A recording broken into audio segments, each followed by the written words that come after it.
In der Tiefsee ist man nicht unbedingt erst dann am Boden, wenn man den Meeresgrund erreicht hat. Friedenszeiten sind die Flauten für Söldner wie mich. Und ich war dankbar für jeden Auftrag, war ja auch noch so langweilig und sinnlos. Hello everybody and welcome to the stream. How are you doing? Just checking that everything works. I hope you are okay. I hope you're having a nice evening. I am completely fucked. I spent all day yesterday knocking walls down in my parents' basement and destroying tiles and shit like that for renovating. And we were expecting it to last 2 days. It only lasted 1 day. But I kind of adjusted my exercise schedule this week because I thought, oh my God, I'll be so sore. Like I used a big ass hammer to knock shit down. But because it only lasted 1 day, I was like, okay, well then I should go running today. Because my legs are, I was just knocking things down, right? It's just my arms and my back and everything, and carrying things, and like bricks, carrying bricks and then, handing them out the window. It turned out when I went for a run today that also apparently really uses your leg muscles, because then today, like halfway through the run, I was like, oh shit. I can't. And by the way, I was nearly home. Like my legs were almost like giving out, and I haven't had that for a very long time. I still ran a quicker time than the run before that, which I don't understand. Maybe because my legs hurt so much, I just wanted to get home. I've got no idea. But now I've not then eaten. And now I'm like really tired. I could actually go to sleep now, but we can't do that. So I got myself some hot Earl Grey. And it's Wednesday. So you know what time it is. It's time to record a podcast. And today we will be talking about philosophy, which is going to be interesting. Anyway, let's first make sure everything works. Probably turn that up a bit on my end, on my headphones. Right, that sounds about right. Let's zoom in here a little bit.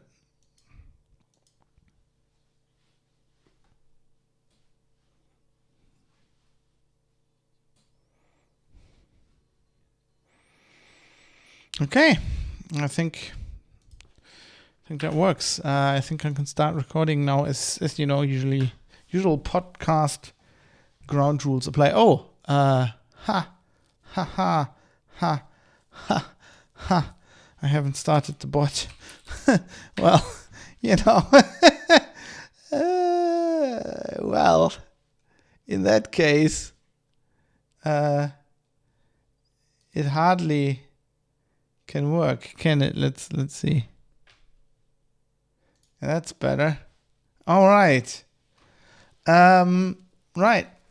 With that out of the way, let me just, get into the show, get it done, and then I can just fall asleep and be unconscious and rest my hurting body.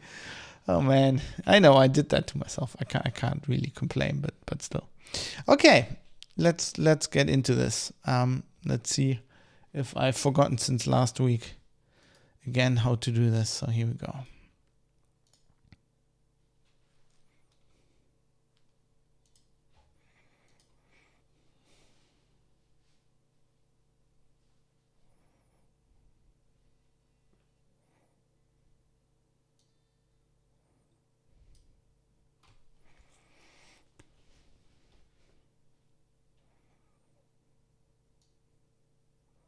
You're listening to The Private Citizen, a podcast for critical thinkers.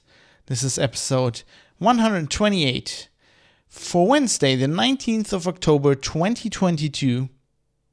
Ask the next question. Hello, everybody. My name is Fab, and I'm coming to you live from Düsseldorf in Germany.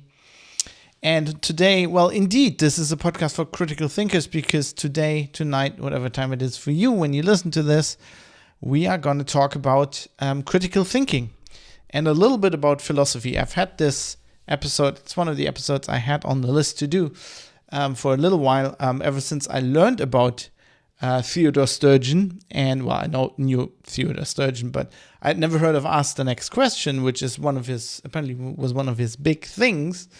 And I thought this fits perfect with what we're trying to do on this podcast, like the kind of mindset I want to instill in people listening to this. So today we're going to talk about that. And a little bit of philosophy, but it's not going to be that heavy. So just lean back wherever you are, grab your favorite beverage, and let's get into that, I would think. And before we get into that, I don't know, is there anything? I was just thinking, I was like, is there anything I wanted to say? I don't think there is. I don't think there's any housekeeping. Got some nice feedback on the feedback episode from last time, but we're obviously going to talk about that in the feedback section. I think we should just get right into it, shall we?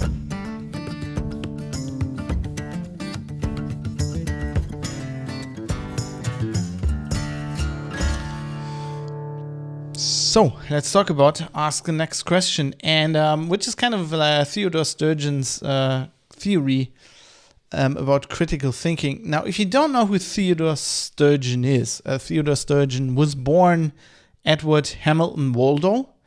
He was born in 1918, and he died in 1985, so about 2 years after I was born.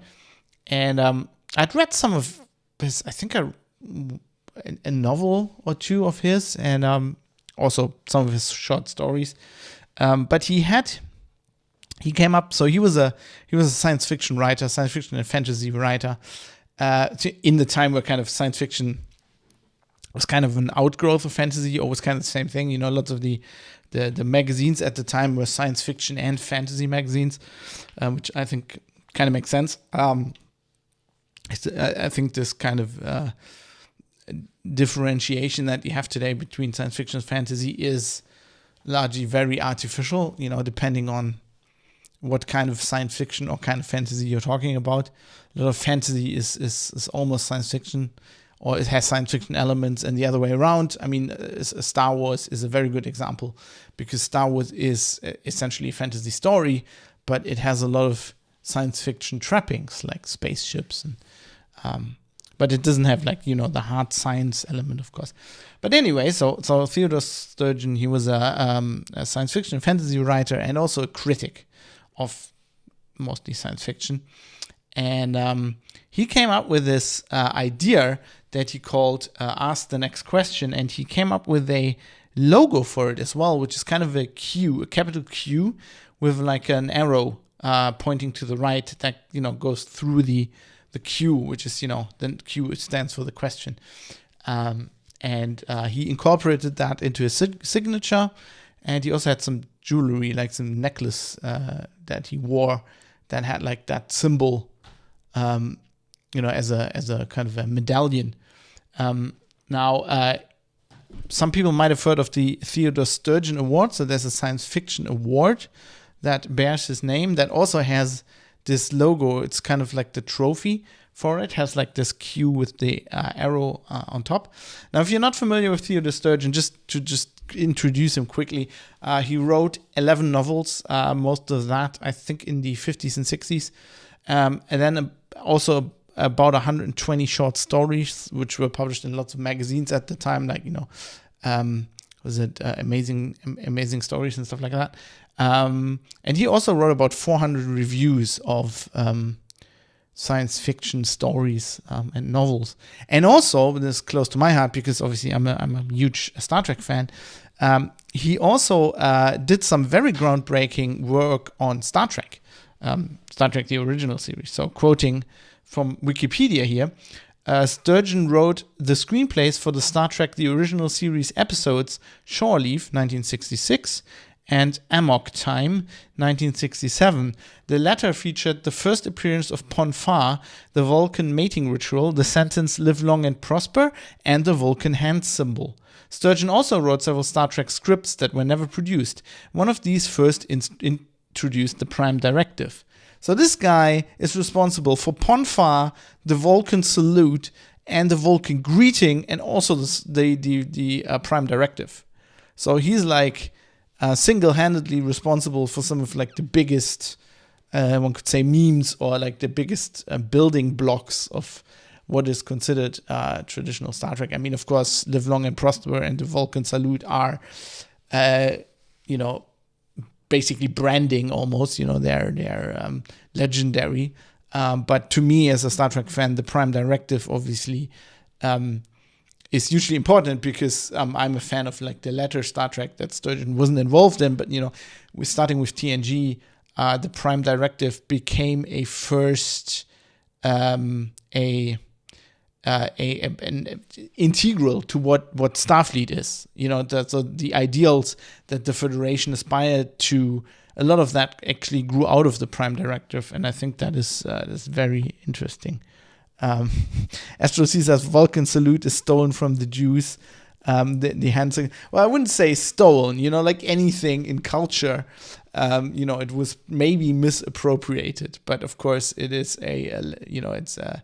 it's an integral part of that's how Star Trek fans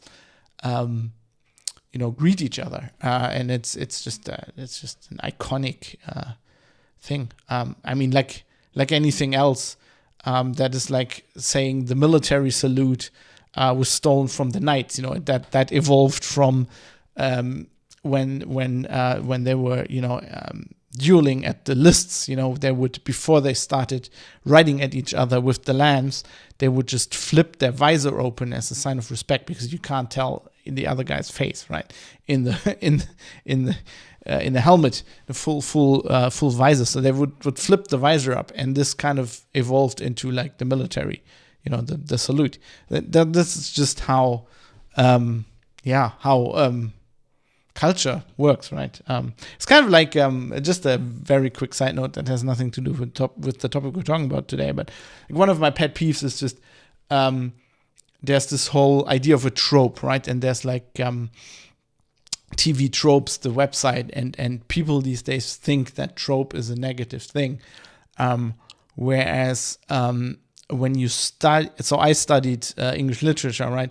You learn very quickly that art, or we're going to talk about this a little bit in the feedback section, I think, at some point, but art builds on top of things that came before, and a trope is nothing else than just an idea that kind of perpetuates itself, often a very good idea, right? Often integral to storytelling, that then becomes a so-called air quotes trope, i.e. something that just crops up in all kinds of entertainment and fiction just because it is such a compelling idea. Like one very controversial thing today would be like the damsel in distress, right? That evolved out of medieval stories. Like, you have the stereotypical white knight who saves the woman in danger. And the only reason that became such a trope is because it was very popular, right? It cropped up in stories, and people really liked that kind of idea and associated with it. And that's, it might not be timely today, but like the reason for that being so ingrained in culture is that for a very long time that was very appealing to people. Anyway, let's continue here. So a little bit who Theodore Sturgeon is now, and so I found this article on a website, and this is what gave me the idea. I found this actually on Christopher McKitterick's website. Aptly at Christopher-McKitterick.com. Links are all in the show notes, privatecitizen.press, to all the stuff. You can also read this article, I put it in there. It is from a June 1967 essay that Sturgeon wrote for Cavalier magazine, where he introduces this. So the thing is just titled, like, it just has the symbol as a title, like Q with the arrow. I'm going to pronounce that as ask the next question. And I just want to read out this article because I could paraphrase for you what this idea is, but I'm not as good a writer as Theodore Sturgeon, so I'm just going to read out his words because they're just Yeah, it's just probably better than mine if I try to paraphrase this. Anyway, Theodore Sturgeon says, sorry, I'm going to have to cough here for a second. For some reason. I was knocking walls down in my parents' basement with a big hammer yesterday, and I breathed in a lot of concrete dust because I fucking hate masks. I didn't want to wear a mask yet again. So I'm now suffering for my stupidity. Anyway, Theodore Sturgeon writes in 1967 in Cavalier magazine, I give you this symbol. I want you to wear it between your eyeball and your eyelid and look at the world through it. So I read this whole thing, right? And I was like, this is exactly what I'm trying to do. This is exactly my way of like doing journalism and approaching research, and what I kind of want to instill in you as the listener with this podcast. And I've just never put it in words. And also he's like this whole, the way he puts this, like, pushes it further than I usually do, and I think that's something to aspire to. Like, I wanna do exactly what he says. So that's the reason why I'm doing this episode anyway. Just wanted to interject there. But let me go on. I give you this symbol. I want you to wear it between your eyeball and your eyelid and look at the world through it. I want to do this, and I want you to do what I say, because you are not the crawling blob in that big bucket of ooze, which down deep you think you are. You are mankind. That isn't the best thing in the universe to be, but it can be. It can be. It will be if you do what I tell you. All I ask of you is that you hear me out. Here is the symbol, the Q with the arrow. Ask the next question. What it means is ask the next question. Every advance this species has ever made is the result of someone somewhere looking at this world, his neighborhood, his neighbor, his cave, or himself, and asking that next question. Every deadly error this species has committed, every sin against itself and its high destiny, is the result of not asking the next question, or of not listening to those who do ask it. That next question is nothing more than a signboard which points toward the truth, the absolute furthermost and irreducible truth. There are not many absolutes, but we know one thing about them all. They are not complicated. More on that later. First, an example of ask the next question in action. Let's take something that has filled countless thousands of newspaper inches, computable hours of argument and temper, a rich crop of injustice and stupidity, and has wasted a great deal more time than it is worth. The pornographic question. We'll start with the war cry, we've got to get that filth off the newsstands. This is quite enough in many communities to gain a majority support right now. Quote, right-thinking people, end quote, gather up their axe handles and burning torches and rally around what looks to them like ultimate and self-defining truth. Now we ask that next question. Why? Answer, because it can get into the heads of young people. At this point, for many people, doors close, shutters bang, and all the lights go out inside. But that answer isn't an answer, as you can discover by asking the next question. Question, what happens if it gets into the hands of young people? Oh, sorry, not in the heads of young, because it gets in the hands of young people, sorry. What happens if it gets into the hands of young people? It might arouse them. Slam, bang, click. But wait, isn't there another question? Sure. Ask the next question. What happens if they get aroused? This will probably get you a variety of answers, and you'll forgive me if I don't pursue them in this question and answer format, because I haven't much space and I mean to pack it as full as I can. But you get the pattern. Every time anyone answers that next question, that asks the next question, ask the next question, see if there isn't another one which can be asked. In this instance, you can run the thing down until you find out to the highest scientific and moral ethical authority that it doesn't harm anyone to get sexually stimulated with no outlet. That it happens all the time to virtually everyone. That the list of things which stimulate... Sorry, I'm having some trouble here because it's a scan of a very old newspaper article. That that the list of things which stimulate one person or another at various times are by no means limited to what one finds in the girly books, but include such things as pieces of string, wash on the line, sunsets, music, dogs howling, and 1,000 other things.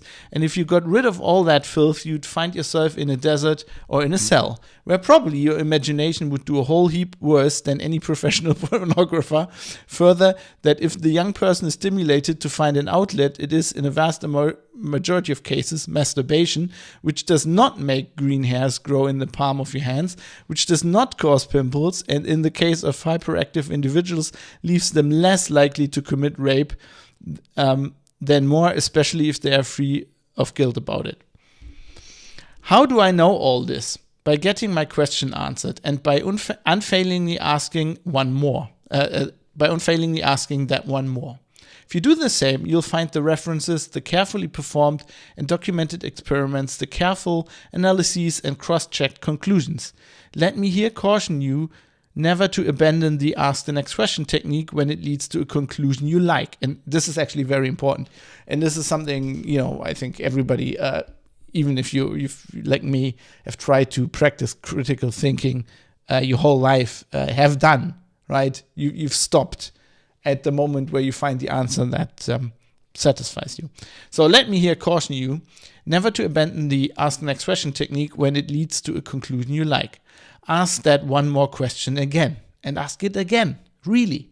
The only time you won't be able to ask it will be when you're up against the truth so basic and so simple that the question can't be asked. That is some deep shit.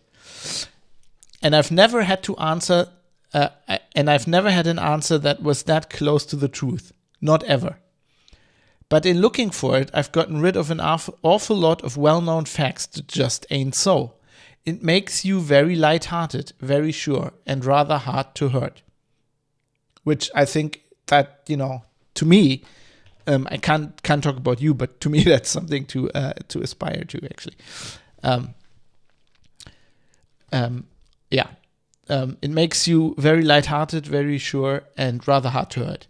Now, about basics and simplicity. Complicated and subtle things can be fascinating and overwhelming, and they can change your whole life and the face of the world. But if they are complicated, they are not, in the most important sense, important. Now, here's a simple basic. Living things change. Growth is only one of the many kinds of change. What you can be sure of is that anything that has stopped changing has stopped living. Got it? You are alive. Your family and your town and the country and state and nation are each in its way living things. All living things want to feel secure. Human beings are accursed with something that makes most of them at one time or another in his life seek security by stopping. He wants things stable and permanent and unchanging, like a pyramid. But there's another kind of stability, dynamic stability, the steadiness of a gull's flight. It's something that cannot happen unless the bird is in motion. And by and large, friend, gulls outlast pyramids. This is I'm almost crying reading this. This is such a good, the guy can just fucking write. I mean, not only is this a very good idea, this is why I'm reading out this article verbatim, right? Not only is this a very good idea, the way he puts it, and this is, of course, in a Cavalier magazine, it's kind of like it was a kind of like a Playboy-esque magazine at the time, which is why he put the pornography thing in there, right? He's writing to the audience, which is very well done. Anyway, and I this whole thing is like this. Human beings want stability, especially when they get old. They don't want to change anymore. Something that my wife keeps telling me. I really love her for this. It's extremely annoying, but I'm very, like many things, I'm very happy that I have her for this very thing where she's like, when I say something, right, I'll be ranting about something. She's like, you're getting old. You're getting set in your ways. You need to move. You can't stay on, like, most recently it was she was like, you have to be on TikTok. And I said, I don't want to be on TikTok. It's run by the fucking Chinese. I don't want to be on TikTok. And it's like too short. It's like videos. You can't do journalism on there. And my wife was like, no, you have to be on there. For fuck's sake. I think she actually said like, for fuck's sake, you're a tech journalist, man, right? You need to move. Like you can't afford to just grow old in your head and stale. And she's completely right, and I love her for this. And this is like kind of like the same kind of thing. Like reading this again, this reminds me of that. And by and large, friend, gulls outlast pyramids. This is the kind of conclusion that the Ask the Next Question process leads to. And armed with it, you can look about you with a kind of man from Mars astonishment, which is, I do that actually a lot. Living things, nations, cities, towns, families, people trying to be dead. Trying to stop time, stop change, stop thought, when they could spread their wings and ride it. Listen, laws are always late. We talked about this in the past as well on the show. Laws are always late, usually in the past and certainly in a faster and ever faster moving future. By the time a law is passed, the circumstances which brought it about have already begun to change, which is why so many of them rule us by, quote, the dead hand. As far as I know, no human group has ever tried to establish a whole body of laws with tenure, laws which would expire on a certain date unless the community voted to continue them. How much public apathy do you think you'd find in a democracy like that? Listen. Ask the next question. What is the function of the incest taboo? No, wait. Don't give me those answers that everybody knows, because nobody knows. If you start out on that recessive defective gene bit with the idiot children of first cousins and all that, I'll only refer you to animal breeders the world over and hope you enjoyed those idiot pork chops last night and have fun with the loot you picked up at the $2 window courtesy of the dark horse who paid 83 to 1 and who is the result of a dozen generations of inbreeding. Men are different from hogs and horses, but biologically they're not all that different. Listen. Olaf Stapledon, bless his memory, wrote a book called Last and First Man, which traces the history of man through the next couple of 100 billion years. And now it gets hard to read. Again, he speaks of something similar to what I call the Ask the Next Question process, and calls it, quote, the precious insight. Through the generations, he says, it appears repeatedly and is repeatedly struck down by accidents, large or small, well, we can't do much about that, or, he says, by an excess of racial imbecility, or by the mere cowardice and vertigo that dares not to look down the precipice of the fact. I think we're in such a period of racial imbecility, as he describes. I think that there are a few people around, you for example, who can cure it because they are not afraid to look down the precipice of the fact, no matter how deep the pit, no matter how different. All I ask of you is that you look at what is there and ask that next question. In exchange, I offer more than those who claim that this act or idea or that will save the species from extinction. I offer the species its maturity and triumph. I just heard a voice from one of you. Question, just who the hell do you think you are? Answer, that's it. Don't stop there. This is so good. He packs so many things into this article, which we could debate over and I could talk about for a long time. But I think this whole idea is something I really want to embrace and embrace more. And I think the more I think about this is exactly when I talk about I talked a lot about in recent episodes about problems with journalism. And why it turns our society, what it does to our society, right?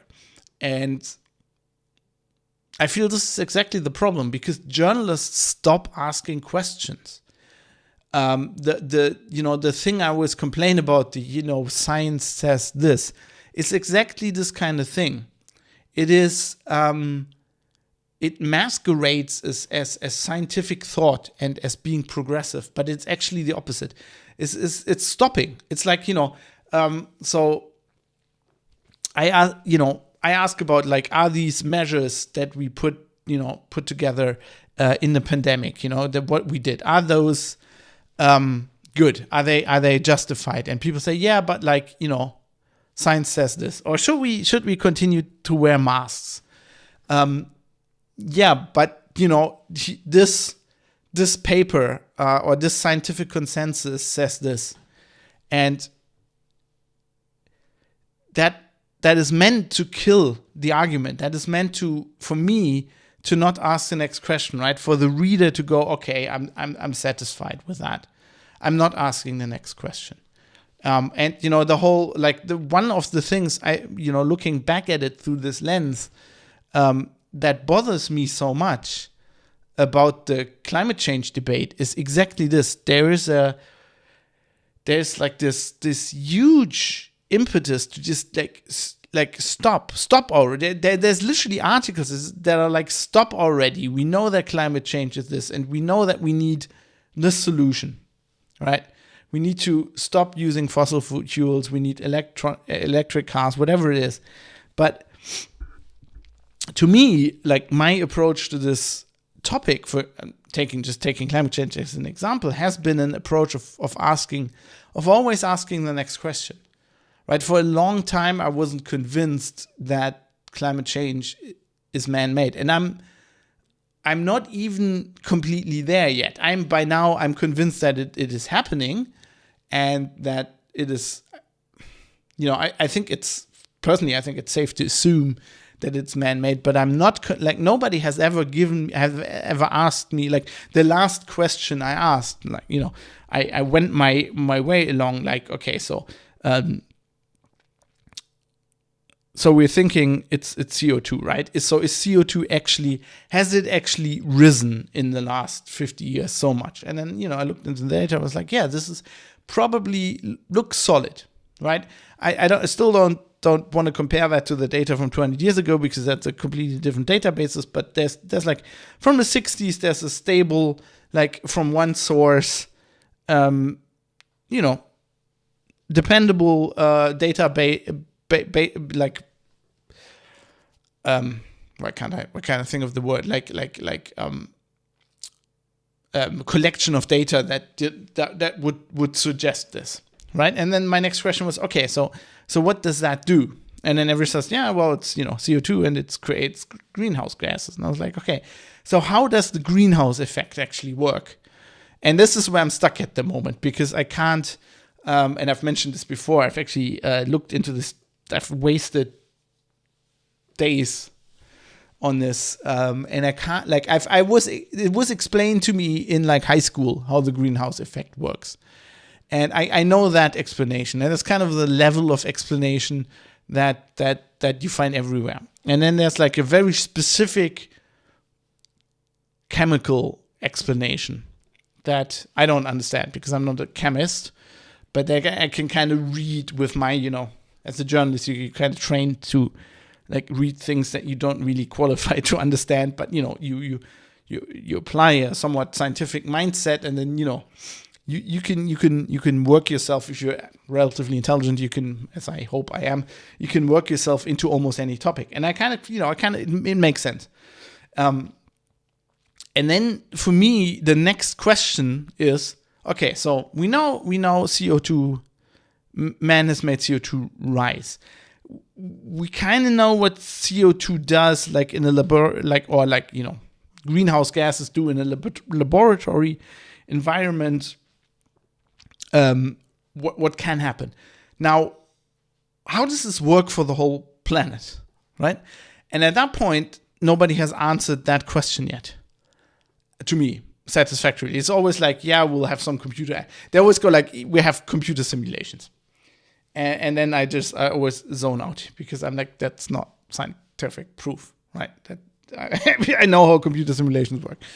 There can be helpful tools, but they never prove anything. Right? You don't build a plane in the computer, right? You design a plane, a new kind of plane, like different wing shape, different engines, I don't know, whatever. You're like, we're like in the 60s, and then they didn't have really, but let's assume you build like a new plane that can fly like Mach 8 or whatever, and you're like, this'll work, this'll take off. Here's a computer simulation, and then everybody goes, yeah, that's cool. No, you build the fucking plane, and you see if it takes off, right? That's the thing that proves that the plane take off. You don't go, well, the computer simulation works, I'm satisfied now. So I'm waiting for this question to be answered, and then I'll have a next question. But like what I so detest about a lot of our he says, like, he calls this at the end here, he takes this like from Olaf Stapleton, and he says racial imbecility. And I think this is like, when was this written? 1967.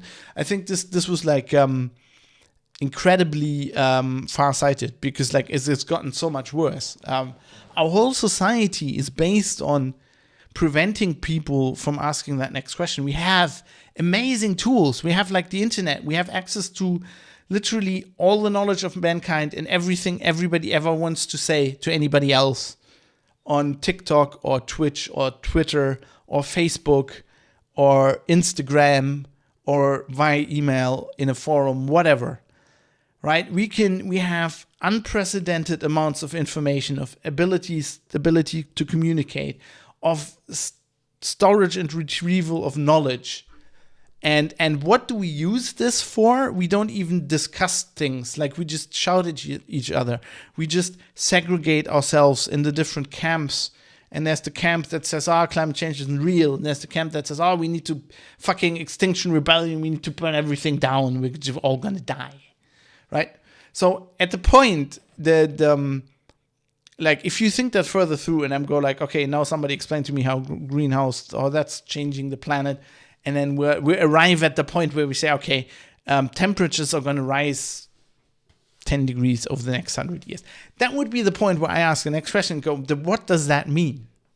I mean, I ask this question regularly when people go, yeah, it's obviously climate change in Germany. It's now warmer in summer. And then the newspaper goes, well, all the fish in the river are dying, and the crops are dying, and we're going to die. And I'm like, well, I lived in Australia, and it's always that warm there, and they're not dying. I mean, there's less people living there, but, they have crops. They just have different plants. But they're not dying, right? And people go like, oh, no, you can't go running at 37 degrees. And then, you go running, and you even have, you're like 10 kilos of weight strapped. You're going to die. No, I won't. This is like this. I have this, and the crazier, to me, the crazier the world gets, the more I have this man from Mars kind of attitude that he mentions as well, where I'm sitting there and thinking like, I look at what people are doing, and I'm like, are they crazy? So in the pandemic and after that, I realized, for example, another example, I don't know how you feel about this, and I want to know. We're going to get to the feedback section, but I want feedback on this, by the way. Go to Private Citizen Press, everything's there, all the details, also how to write feedback. I want to know how you have that too, but like I talked about this on the show, with the pandemic and going forward, I realized that I have a very different understanding of like security than other people, right? Like of calculating risks. I mean, this is something he mentioned in this here as well. Like, people want to feel secure, and that's why they don't want change. And I notice, it started with people riding motorbikes wearing like these yellow high-vis vests, right? And I'm going like, why are you doing that? If you are that worried about getting in a traffic accident on a motorbike, surely the logic conclusion is not to use a motorbike. You don't have to ride a motorbike. You can use the car or public transport. I don't know, something. But like to me, and I've ridden a motorbike now for 20 years. Yeah, probably. No, if you count the scooter, probably more than 20 years. 25, almost 25 years. Anyway, to me, that was always like, yeah, there's a certain amount of risk, like a very real amount of risk involved in that. And I'm just accepting that. And yeah, I mitigate that risk. I wear protective clothing. I think that's, a helmet. That is reasonable. But like, I've seen people get into motorbike accidents. I've seen a lot of people get into motorbike accidents. And I've been in motorbike accidents myself, and I've been in near accidents myself, and I've never seen a single accident that could have been prevented by somebody wearing a high-vis vest. Because the people in cars, for example, who run into you, who don't see you, the reason is not that they not visually see you because you're wearing, your clothing is too dark or whatever. They don't see you because they're on their phone, it's in the morning, they're half asleep, they're just not looking in the direction even though they should. Like, those are the reasons. Anyway, that's how it started. Then of course, then you have people on bicycles with high-vis vests. But now, like a month ago or so, I saw somebody running in the park. In the park, we're talking a park. There's no cars there. There's only people on bicycles and these stupid electric scooters, and me. And people running and walking. There's people running, they're jogging, and they're wearing a high-vis vest. And I'm like, what the fuck are you You are the fastest. You're probably faster than most of the bicycle people. You're the fastest guy there. Surely,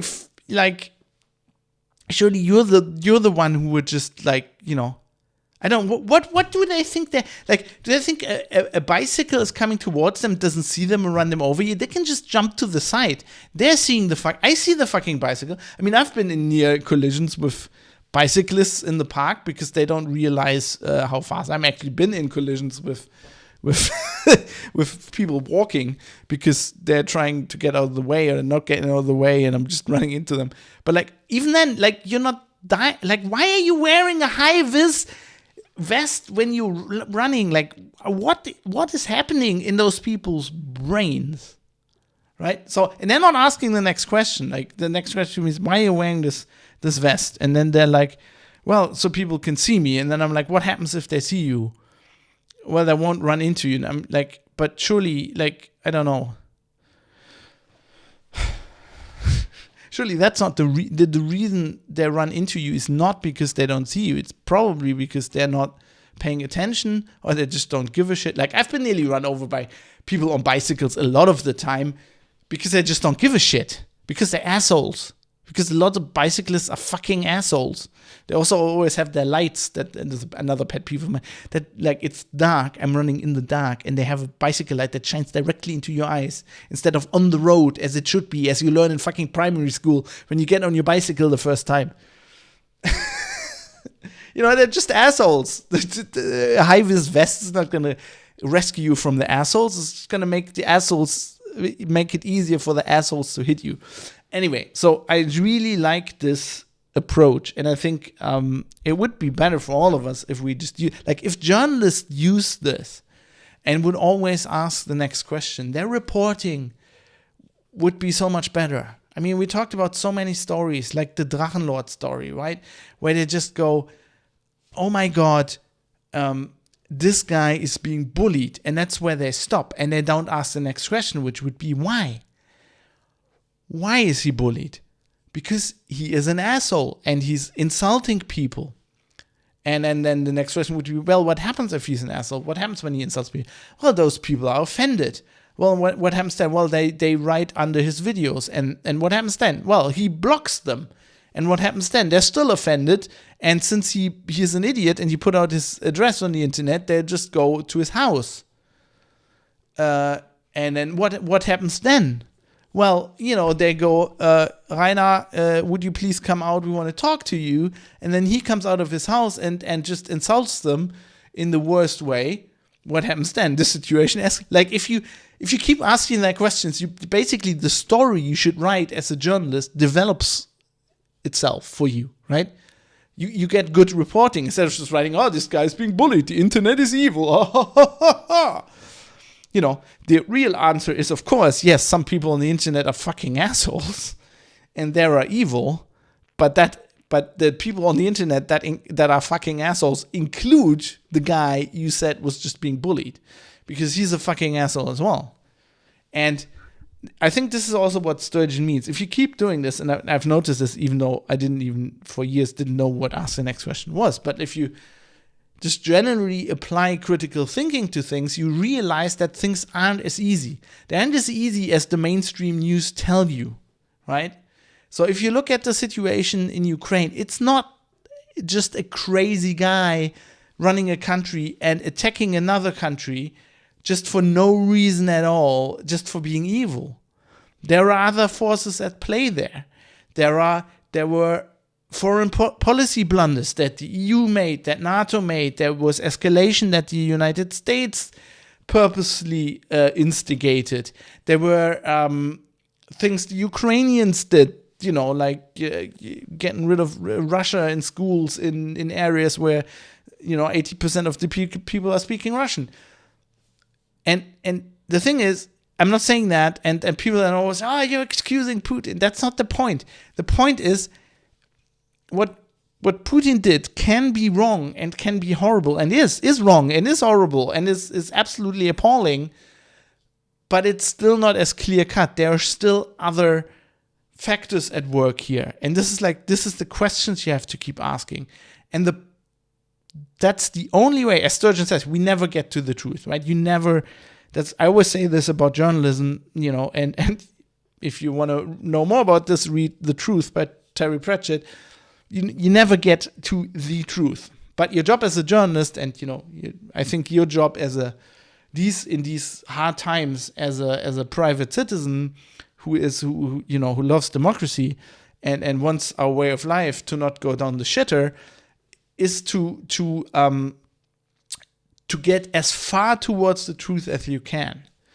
And I think Sturgeon is right. I haven't thought about it that way, but it's this whole idea that it's complicated. Yes, everything's complicated, but you don't get to the truth there. You have to break it down. Like, the more you ask about it, and everything, it's like what amazes me so much, often also with journalists, when I worked at the publishing company and I was on the radio and on TV all the time because they wanted a tech expert to explain to them the darknet and the evil hackers, right? What amazed me is I was sitting there and I'm sitting across from a guy who is talking to millions of people every night on the news. He was unlike me, he finished university.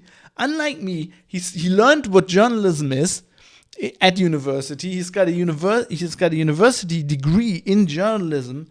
He's doing this job far longer than me. And I'm sitting there and I'm like, why do I have to explain?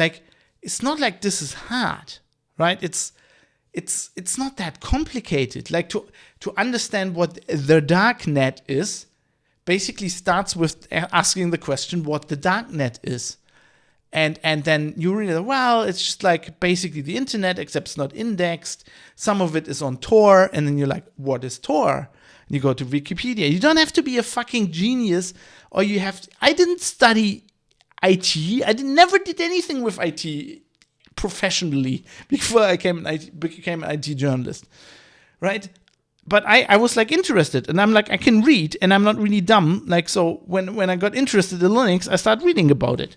And I learn about things. And if you listen to Linux Outlaws, my previous podcast, ages ago, you can hear me over 7 years every week learning more and more. And I never said in the beginning, hey, I'm an expert in this. And when we ended the podcast, I wasn't I'm an expert in Linux now. It's just a process of learning. And it's not that fucking hard. And as Sturgeon says, it's just about asking the next.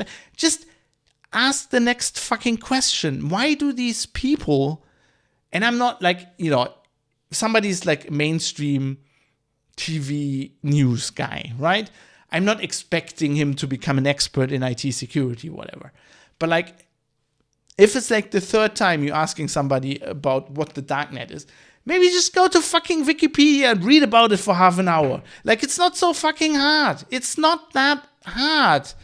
Why are people not doing this? And I understand why, normal people in air quotes, just the normal person who watches the news doesn't do this. They have a job, they have kids, which is a big problem. They have to feed their kids. They have to spend time with their kids. They have to spend time with their wife. They probably have a hobby. They're in some sports club. They have to go to the tennis or the golf or the whatever.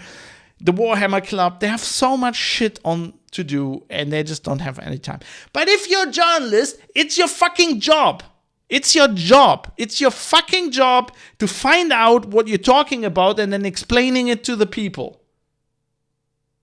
Right? And we're not talking about like any topic. If somebody asks me, how does an Rbmk reactor work? Right? Okay, in the 80s when Chernobyl exploded, the guys running the reactor didn't know. So, okay.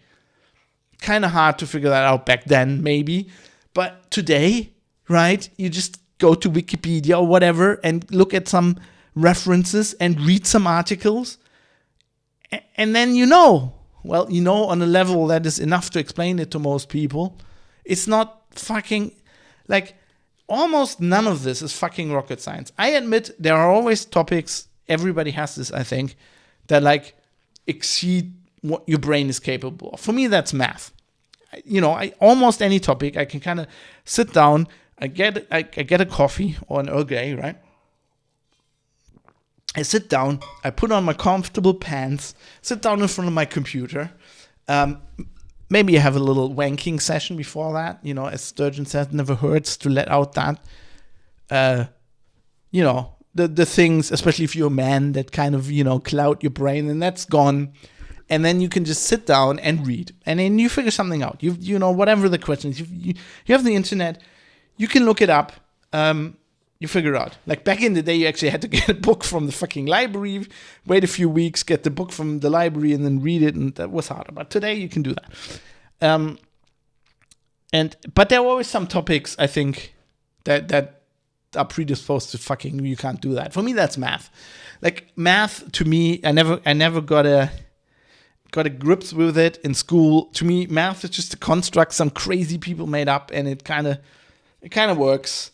And I'm kind of glad we have computers now, and they do most of the math for me. But like, you know, I couldn't do any like stories about math. I just can't. I can read when somebody in normal human language writes about, right, okay, so this algorithm, like, you know, whenever I have to do crypto stuff for IT security, right? When somebody in normal human language explains, well, this algorithm does this. And then they start with the math. I just ignore the math. I just can't. But, you know, I can understand the human language equivalent. So I guess everybody has a topic like this, right? So I understand if,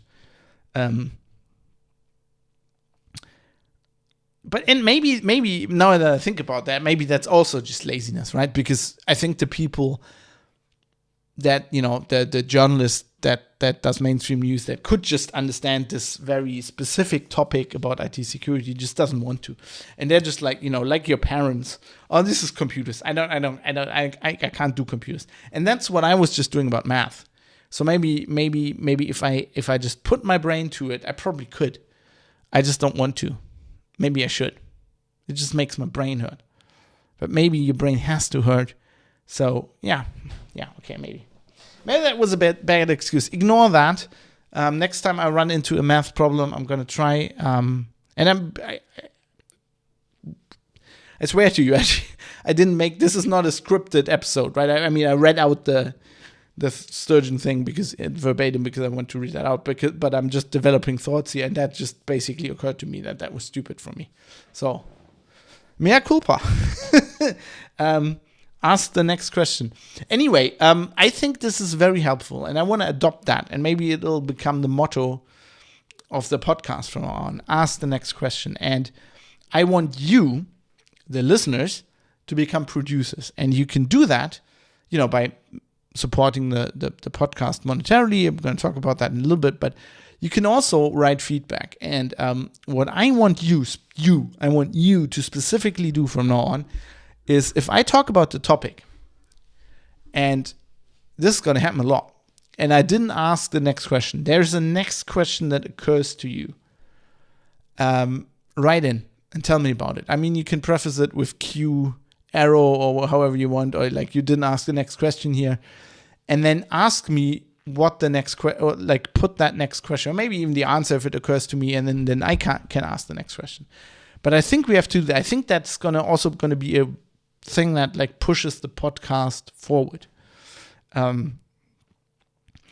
because I think I think the only downside of this philosophy is that sometimes you just don't think of the next question, right? Maybe because our brains are so predisposed to just stagnate and wanting to die, right? So sometimes we need somebody else to just give us a hint in the right direction, and you could do that for all of us.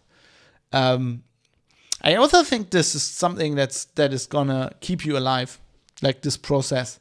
I think as long as you ask the next question, you can die because your body gives out. I mean, you can die because you run over in a car. So it's no prospect, it's no recipe for immortality. And most people die before their heart gives out, or because their heart gives out, or whatever. But like, I watched this bit sad, but it's just the way it is. I basically watched my grandmother die over the last in this year, over a few months, and I mean, okay, her body was failing. She was 100 years old, but I'm very sure she died because she just didn't want to live anymore, and she felt like she didn't have anything to live for anymore. And I think that's basically in a high level way that's stopping to ask the next question, right? So I think if you keep doing that, if you have that, as long as you keep that impetus alive, don't fucking stop, right? Don't fucking stop, because if you stop, you're gonna die. So let's all not stop. Let's all embrace this. I think this is a genius philosophy, and when I read this, it just like blew my mind, and I was like, I have to do a podcast episode about this. So I hope, I hope you agree, and I hope this has given you something to think about as well. And let's all ask the next question. And I've spoken about the feedback, and so let's get into the feedback section, which is where you asked. I hope in the future you will ask the next question of me.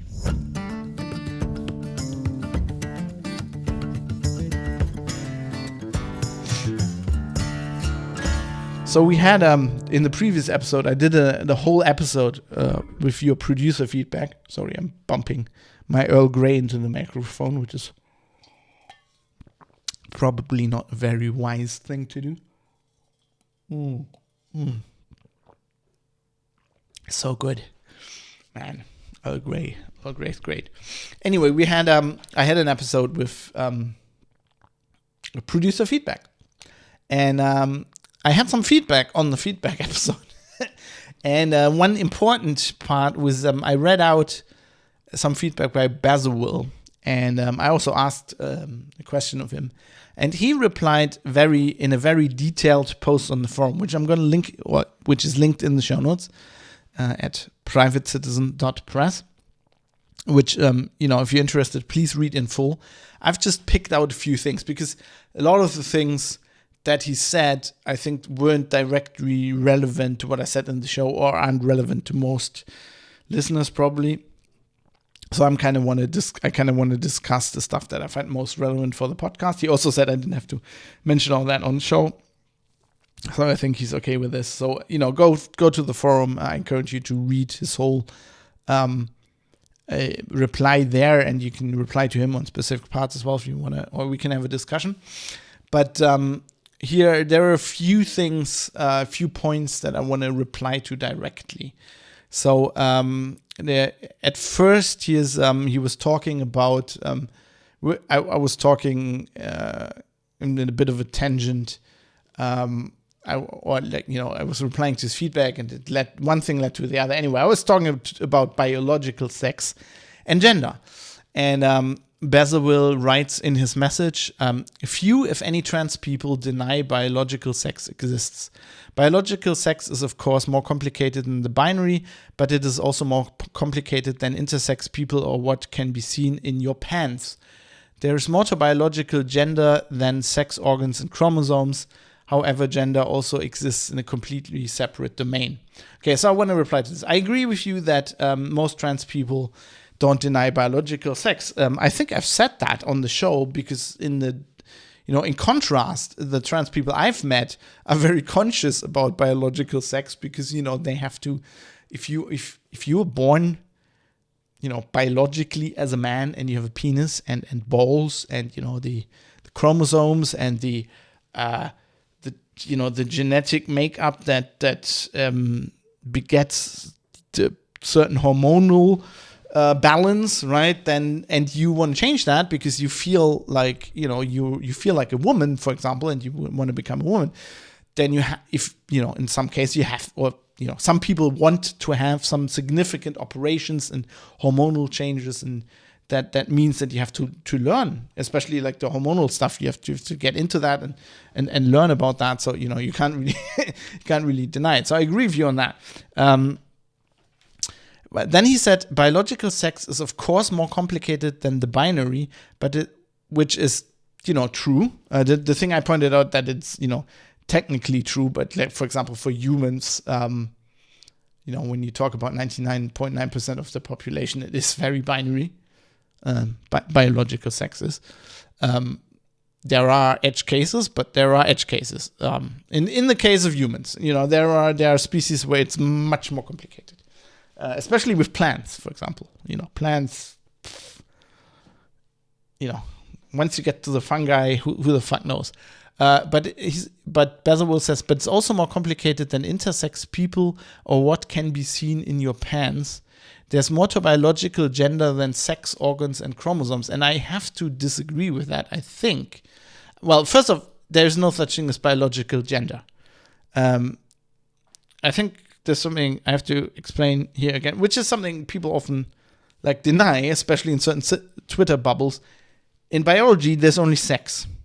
Gender is I would say, an identity thing. It's a linguistic idea and it's a psychological idea, but in biology there is no gender, right? Biology does care about how your brain works, but it's not on a level where it's like psychology, right? It's more like neurology, where it's like biology is like plumbing, right? Plumbing for the organism, and that's why biological sex, yes, is concerned with your sex organs and your chromosomes or your genes. Basically, let's leave the chromosomes out there. It's about your genes, right?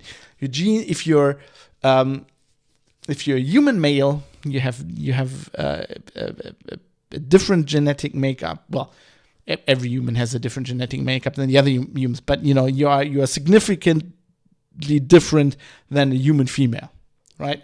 And that manifests itself when you're having different sexual organs. You have your body is built differently, largely. This is all gray. Like biology is there are women that are taller than men. There are women that have more muscles than men. But if you go statistically, you'll see that men have generally more muscle to their muscle to weight ratio is bigger. They have you learn all that shit in school, the wider shoulders, whereas women have wider hips. That doesn't mean that's just a statistical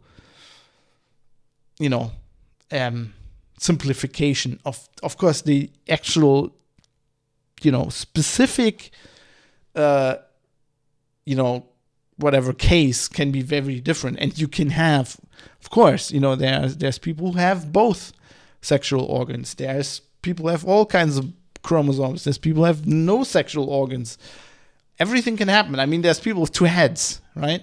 So a lot of things can happen. But in biology is only concerned with sex. Now, gender is a sociological issue. And one of the big issues I have that I actually had fights with, because I studied English literature and we had gender studies in English literature. Now, many people in my Twitter, I follow most of the people I follow on Twitter are relatively rather left-leaning and more progressive. And there are certain bubbles that I follow people from that actually don't understand that linguistic gender has nothing to do with gender, right? The gender of a person. And I think it's harder to understand for people who have English as their primary language, whereas, although there are Germans who don't understand this, where Germans and French people, if you have, English has a linguistic gender, but it's just not like, you don't think about it because it doesn't really apply, right? It's kind of been I can't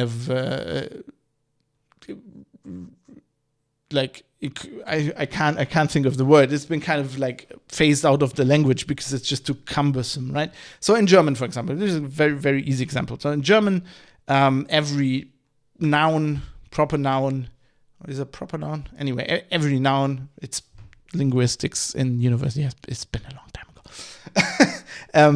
has a gender, a linguistic gender, which has nothing to do with the gender of the thing you're talking about. So, for example, in Germany, the chair is der Stuhl. Der is a male pronoun, right? It means the chair as a linguistic entity is male. Then you have die Blume, the flower, die being a female pronoun, meaning the flower is female. And then you have a neutral, we call it Neutrum in German, which is das Pferd, for example, the horse is neutral, the horse. It's always neutral, the horse. If I'm talking about a male horse or a female horse, it doesn't matter. Okay, with the flower, it's kind of... But like the dog, der Hund, is male, even if you're talking about a female dog. So if there's a dog running around the street, and it's obviously a female dog, but I say, look at the dog. I'm not saying, look at, what would be the... I don't know, the female dog, is it bitch probably? I don't know.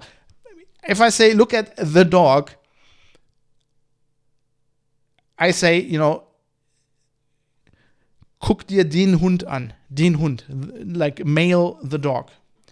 So when you think about it, and I'm not a grammar guy, right? Grammar just is not my thing. Even though I'm a journalist and a professional writer, I just do it intuitively. But I'm really bad at it, like explaining grammar. But when you think about that a little bit, and you actually learn it in school, if you at a good school, you realize that literary that linguistic gender has nothing to do with the actual gender of the thing. So gender itself is kind of a complicated issue, right? So that's one of the reasons why I object to gendering things in German. When you go, so there are certain terms in German that are just male, and this is also society based. So a lot of job descriptions of a job that traditionally was done by male workers is like male. A very good example from the area where I'm from, the Ruhrgebiet, is der Bergmann, right? It's it's a miner. It's literally Bergmann. It means the mountain man, and it's a man, right? Today, if there were actually any miners left in Germany, and you had a job ad, you would write either der Bergmann MW D. So you'd write. You'd write behind the job description, you'd go male, female, diverse to say, so if you said der Bergmann, we're looking for der Bergmann, you're like, oh, we also accept women and we accept trans people, right? Today you'd do that. Now, back in the day, this wasn't an issue because there were literally no women doing this job. Like, there just weren't. It's like the military. There were no women, in the 80s, when we still had miners in the Ruhr area, they were all men. They just had one big room where they changed clothes. I mean, in the end, I think there were actually one or two women. So it started to change, and then they shut the whole industry down. But that's where it comes from. But it is still a linguistic, that gender is a linguistic gender, right? And the argument by people who say, well, we need to gender this because if we call it der Bergmann, then women don't feel, we have to call it mountain people, not mountain men. I can kind of understand that argument, but as somebody who studied literature, my brain just goes, you're being dumb. It's like saying, pointing at the dog and saying, schau dir den Hund an, männlich, weiblich, divers. Like, look at the dog, might be a male dog, might be a female dog, might be a trans dog, right?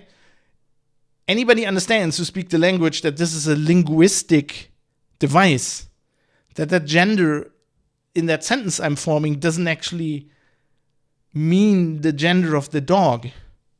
And if I want to point out the gender of the dog, I have specific terms I can use.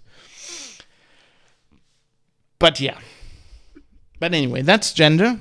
So, you have gender as in linguistic gender, which actually doesn't have anything to do with gender or sex, which is just a linguistic device that just evolved and just is the way it is. And I mean, you can change it if you want, but I kind of find that silly. And then you have gender as in, which I fully support, like as in societal. Like when you're talking about gender equality or somebody, then no, actually gender equality in the old school way is sex equality, because you're saying people with a physical sex, if a man and a woman do the same job, or a trans person, which would it be the third sex? I don't really care. They have to be paid the same, but that deals in biological sex. But what I'm talking about is like your gender identity, right? When we're talking about somebody who is born with certain sexual organs, or where society for what reason or another labels them of a certain sex, they should be able to pick their own gender, right? To go abstracting from whatever goes down in the pants on a more higher society level. I feel like X, and I want to represent myself as X. I completely support that. Like, why not? Like, that is a noble thing. The thing where I always get that annoys me is when people mix it up. And this was one of the reasons where Bezalel said biological gender. There's no such thing as biological gender, because biology is not concerned with what an animal or for in the eyes of a biologist, a human is just an animal, right? They don't really care. They don't care about what goes on in your brain, really. They care about like how your brain works and your body works. So it's just like the topic of gender just doesn't even come up. But like, and it annoys me when people mix that up. So like in German, it's even harder, because in German we do not have the differentiation. In German it's Geschlecht, and there's biologisches Geschlecht, which is sex, and there's Geschlecht, which is gender. So they use what's it even called? I don't know, literarisches Geschlecht. I don't know, literary gender. Anyway, but in the societal sense, it's the same word.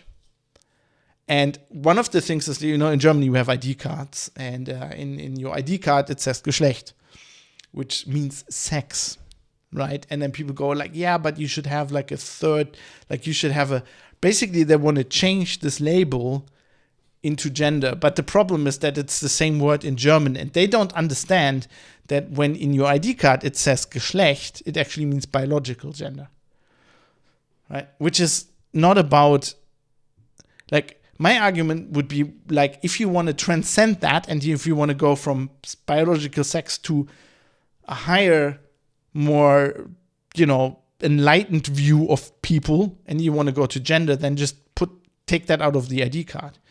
But the idea of the ID card is, yes, they can pull down your pants and look at what organs you have, and that's what is in your ID card. That is literally the idea. And I'm ausgemustert. I'm not fit for military service, but I had to go to the draft, right? The German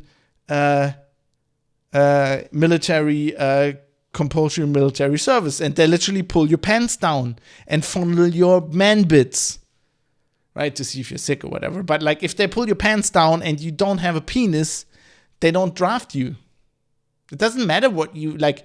We're like back in the day. I mean, it's changed now, because now you can join the military when you're a woman or you're diverse, whatever. It doesn't matter.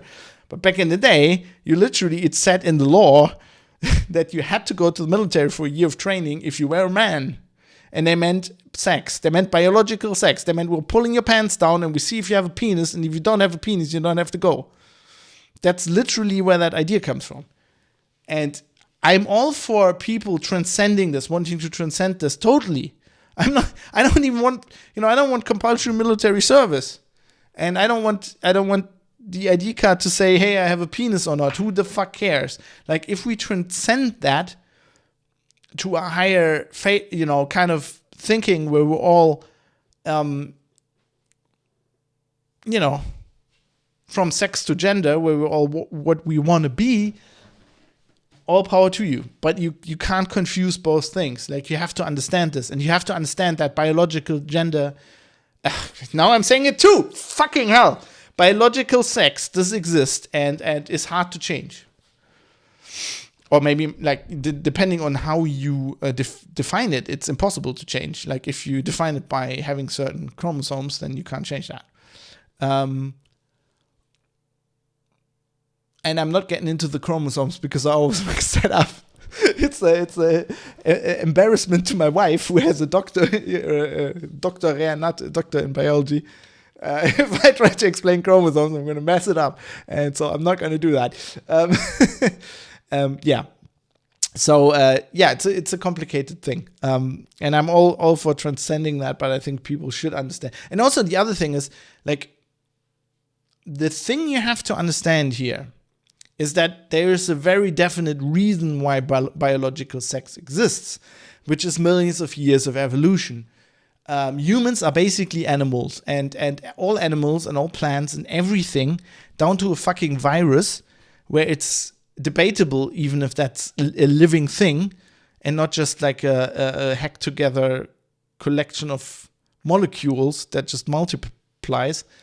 But that's the goal. That's the point. Everything multiplies in biology, right? Every organism, including humans, are genetically built to fucking multiply. And because that works in the case of humans by having two sexes, there are edge cases, but largely two sexes, one with a penis and one with a vagina, and you put the penis in the vagina and you make children, that is why biological sex exists. That doesn't mean you can transcend it as a society, but I don't think the majority of society will ever do that. Because, I mean, I am somebody who doesn't have kids. I don't want kids, and I don't understand who people have. I see a lot of people around me that have kids, and I don't understand them. I don't understand how you want to give up the freedom in your life. You want to give all that time and all that money that you could spend on Warhammer and all the time you could spend playing video games and recording podcasts and doing all these like intellectual exploits that you could do, and go to parties and do whatever the fuck you want. But they want to have children. And I mean, I don't understand it on an emotional level. I understand on an intellectual level because I think I'm just broken. And for me, like, this instinct that humans, like any other animal, has to procreate is just not strong enough. And I think for most of the people, it's strong enough. And that's why, I mean, I'm all for all kinds of things. I'm for changing your gender.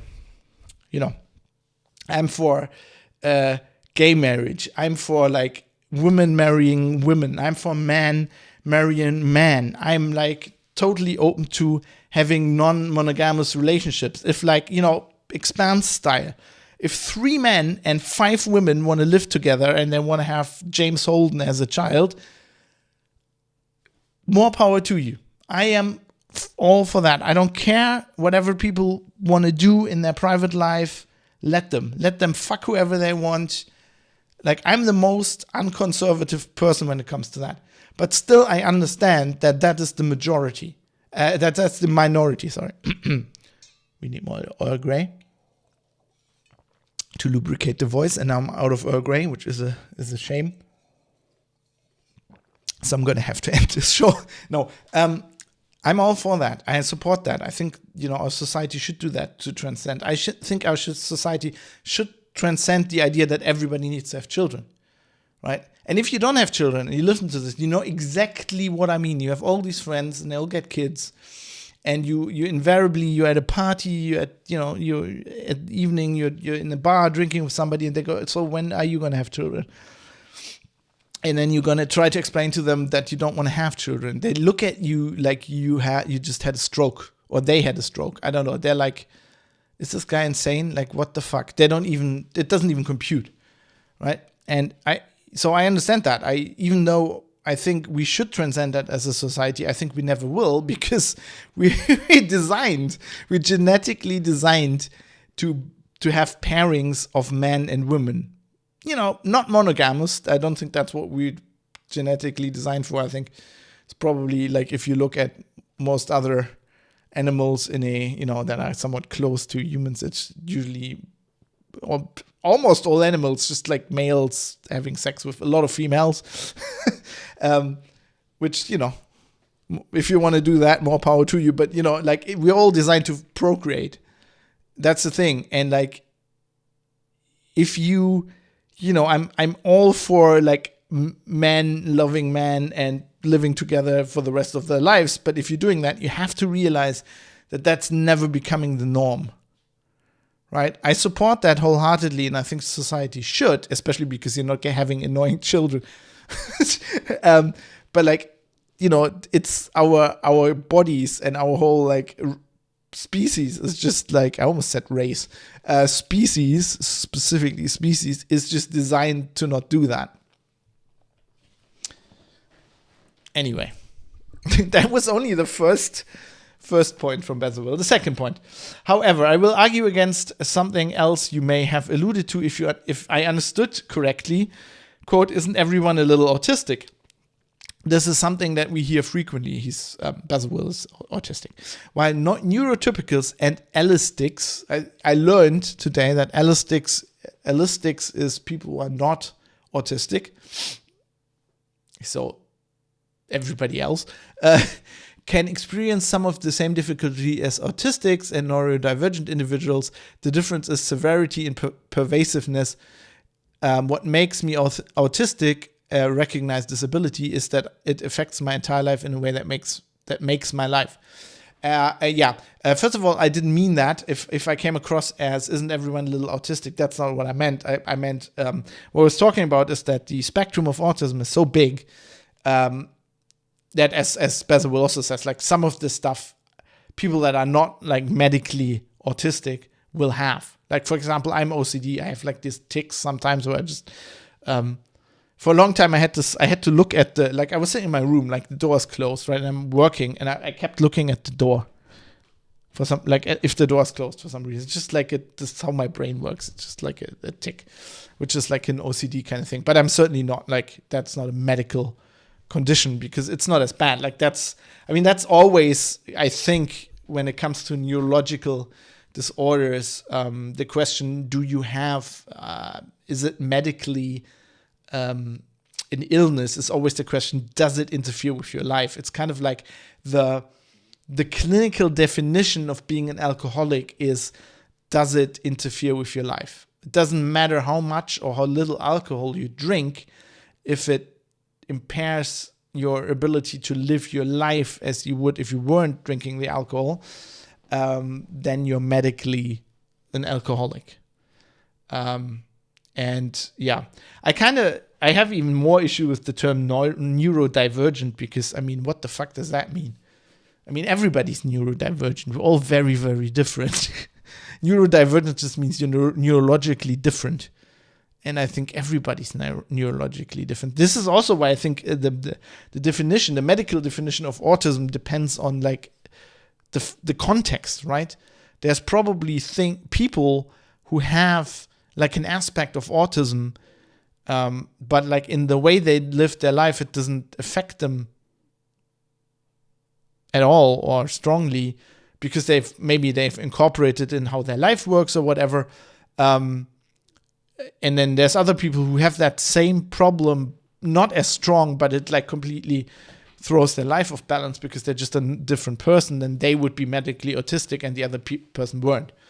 And also, Bazawil says a recognized disability. I mean, I think Bazawil's from Australia. I think this depends very much on the country. I'm not an expert on this, but I think autistic, as in the autistic spectrum in Germany, isn't certainly not a recognized disability. I think it's also medically. They're always in Germany. I think they're always looking at certain aspects.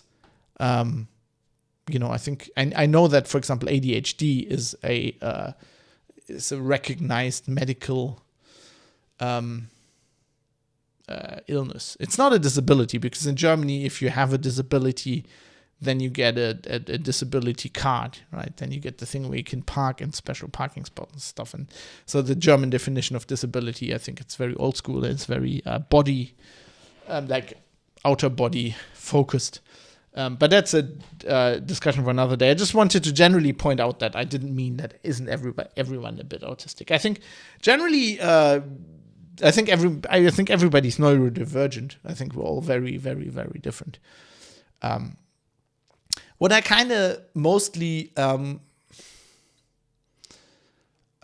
I am privileged in a way, you could say. I'm not sick, I'm not mentally ill, I've never spent a day of my life in hospital, toi toi toi, as my grandmother would say now. Klopf auf Holz. So I can't talk to a lot of these topics, but so everything I'm going to say, you got to realize that comes from in this respect, a very privileged position. But like, I always find it worrying when people who have a certain disability or illness kind of center their whole life around this. And I've seen people I've been around who have different disabilities, and I know there's different ways of dealing with it, right? There's some people who recognize they have an illness or a disability, and then they build their whole life around that. And then there's other people who, like, in many respects, you would say would have a much like more profound disability that disrupts their life much more, and they don't, right? They don't go around as I'm the autistic person, or I'm the person in the wheelchair, or I'm the person with the horrible pain syndrome that, I just basically have to take ridiculous painkillers just to function. And I've always gravitated more to those people who are just like, I always thought, I ride a motorbike. I talked about this earlier. And I'm a realistic person. I realized that I could have an accident where I could die. I could have a pretty horrible accident. I could end up in a wheelchair, right? But I have always said that, or thought for myself that if this happens, the last thing I want that to do to me is to just like take over my whole life, right? If I end up in a wheelchair, yeah, there's many things I can't do anymore that I do now. But I still would I would still want to be like the same fab as much as I can be. Right, I would redesign my home office so I just wheelchair around, and I can't go running anymore. I would have to look for a different sport. I would probably do weightlifting and just skip leg day because I don't need my legs anymore. That's. I'm just telling you this because I'm not saying anybody who has any kind of disability or anything should do that. I'm saying that's the thing I admire, that I aspire to, that I see other people who do that. So. I know a person who has had a motorcycle accident actually in their youth when she was about 18, and has basically can't use her arm and has horrible pain issues ever since. And but like you wouldn't like, I think I saw her at parties 2 times before I noticed she couldn't move one of her arms. And then there's people who just like get diagnosed with something, and then they're that person, right? They're the ADHD person, and they just change all their social profiles to, now I'm the ADHD person, and I have this, and I have to go into all these ADHD groups, and I have to do this, and I have to do all of that. And I don't know. I don't want to ever end up like this. Jonathan, who is in Twitch chat, I'm streaming this live on Twitch, as you know, if you've listened to this before, says respect for the people making lots of wheelchair maps with OpenStreetMaps, though. I mean, no. What do you mean, no? I mean, that's sure. That's what you like. It's not about like you'd have to realize. You have to be realistic, right? You have to realize I'm in a wheelchair now, right? And I'd have to use the wheelchair map because I need to figure out. If I want to go to my Warhammer store or whatever, I now have to figure out how to go there. It's kind of like with if you're trans, you have to accept that there's biological sex and there's very definite bodily changes that you have to go through, right? If I end up in a wheelchair, I'd have to accept that I'm in a wheelchair now. And there's lots of things I can't do. I don't know. I can't drive my camper van. If I want to drive a car, I'd probably have to get a different car. There's no way I can get up into that car. But then on the other hand, when I was riding, when I was riding through Norway with my dad, when we were going up to the Nordkapp and we were on the way back down, we were somewhere in Norway. I can't remember what it was. We were in a hotel and we met this. So we're like, in the morning. You're like, okay, you're a biker, right? You put on your biker clothes. You take all the bags that you put on your bike. And you carry that down. You have to carry that down the hotel to the lobby to check out and go to your bike. And I saw this guy in a wheelchair in biker protective gear with a helmet.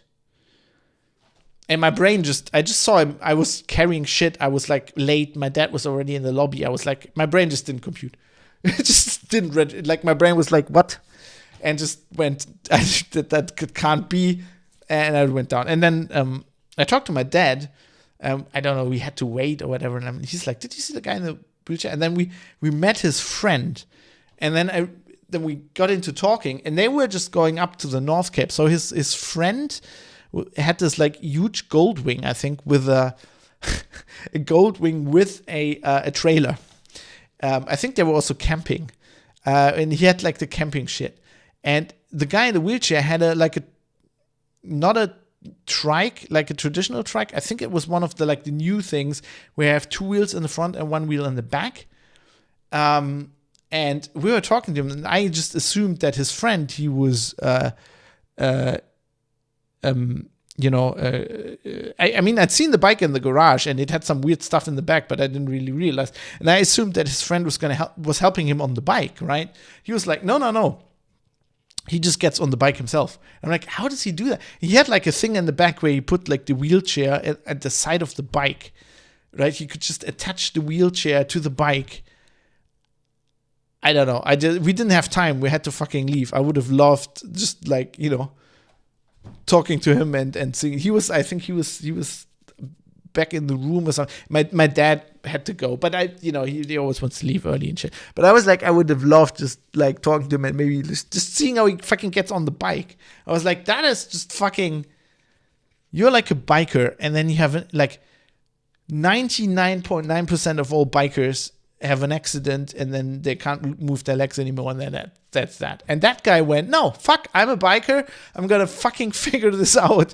And he got this fucking track, and he went to the fucking North Cape, which is like the hardest thing probably you can do on a motorbike. I mean, that's just like, that's the fucking thing I respect. Anyway, I didn't want to, Basil, don't take this as I don't mean this as criticism. It's just like, sometimes I see people and they like, what I read from this message is like, we're autistic and you're the other, what is it? It's like ableist, the allistics, and this just always gets me. I don't know. I feel uncomfortable when people react like this. I am a person who thinks we're all humans and we're all very different. We're all neurodivergent. And we're all divergent in different ways, but we're all humans, and I think we're all more close to each other. Like, we shouldn't put ourselves into these groups. We all have, like, everybody's fucked. We don't all have neurological disorders, yes, but like, we're all a little fucked. I'm not saying we're all autistic, but we're all fucked in some way. Humans are just fucked. And that's why I also think, the whole gender thing, why we should transcend that as a society, but because who fucking cares what you have what you have in your pants, right? It's who cares? Who cares what you want to label yourself? We're all human. Anyway, I said Basil should tell me why he likes Star Trek Discovery. So he said, I like that he initializes it STD, which is my favorite way of saying Star Trek Discovery, because that's basically what it is. You watch it and then your brain itches. It's like an STD for your brain. You requested that I say more on my or why I like STD. I will say it's not my favorite show. I've still not finished the last season as it does not get Prime viewing for me, and I'm currently busy Prime viewing. So, isn't it on Netflix? But no, it's like Paramount Plus or whatever that is now in the US. Or I don't know whatever the fuck is in Australia. Anyway, and I'm currently busy studying, not to be a teacher anymore, working, recovering from living in an illistic world.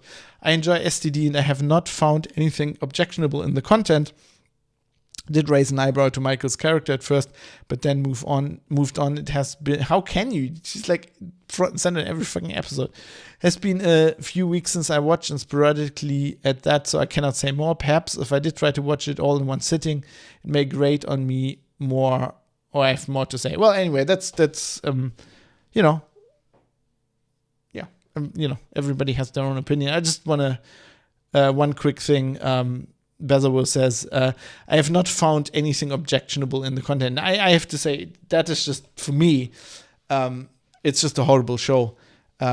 It's horribly written, and we'll get into that, because we're now getting into representation. That's a part of it, so I'm gonna save that. His last point, I understand what you say about media representing society. Trans and non-binary individuals make up 1.6% of the population, apparently that's according to Google. So 2% representation on screen is fine. I would think, that's probably a realistic number. However, by that logic, the population should have many more superheroes, action heroes, etc. What I mean here is media tells a story for the benefit of the viewer, not necessarily to represent reality and all of society. The benefit of increasing representation across many underrepresented groups is twofold. A, as mentioned, the effect on these groups is profound, and B, educating the rest of society about the reality of these groups. And here I have to vehemently disagree. Because I think you are misunderstanding what education is. Because what you are describing is propaganda. And I don't think, there can be good propaganda. I'm not saying, educating the public about these groups is a bad thing. But it is propaganda. And I think it is not that is not what education is for. That's what the education system is for, right? And you can tell here that you're not understanding what entertainment is by saying, by this logic, the population should have many more superheroes, action heroes, etc. There are so many movies and shows about action heroes and superheroes, not because of representation, but because what entertainment, and especially Hollywood, traditionally is. I mean, you can make an argument that it should be something different and it should educate people. I think that would be propaganda, but okay. But traditionally, entertainment is there to entertain people, right?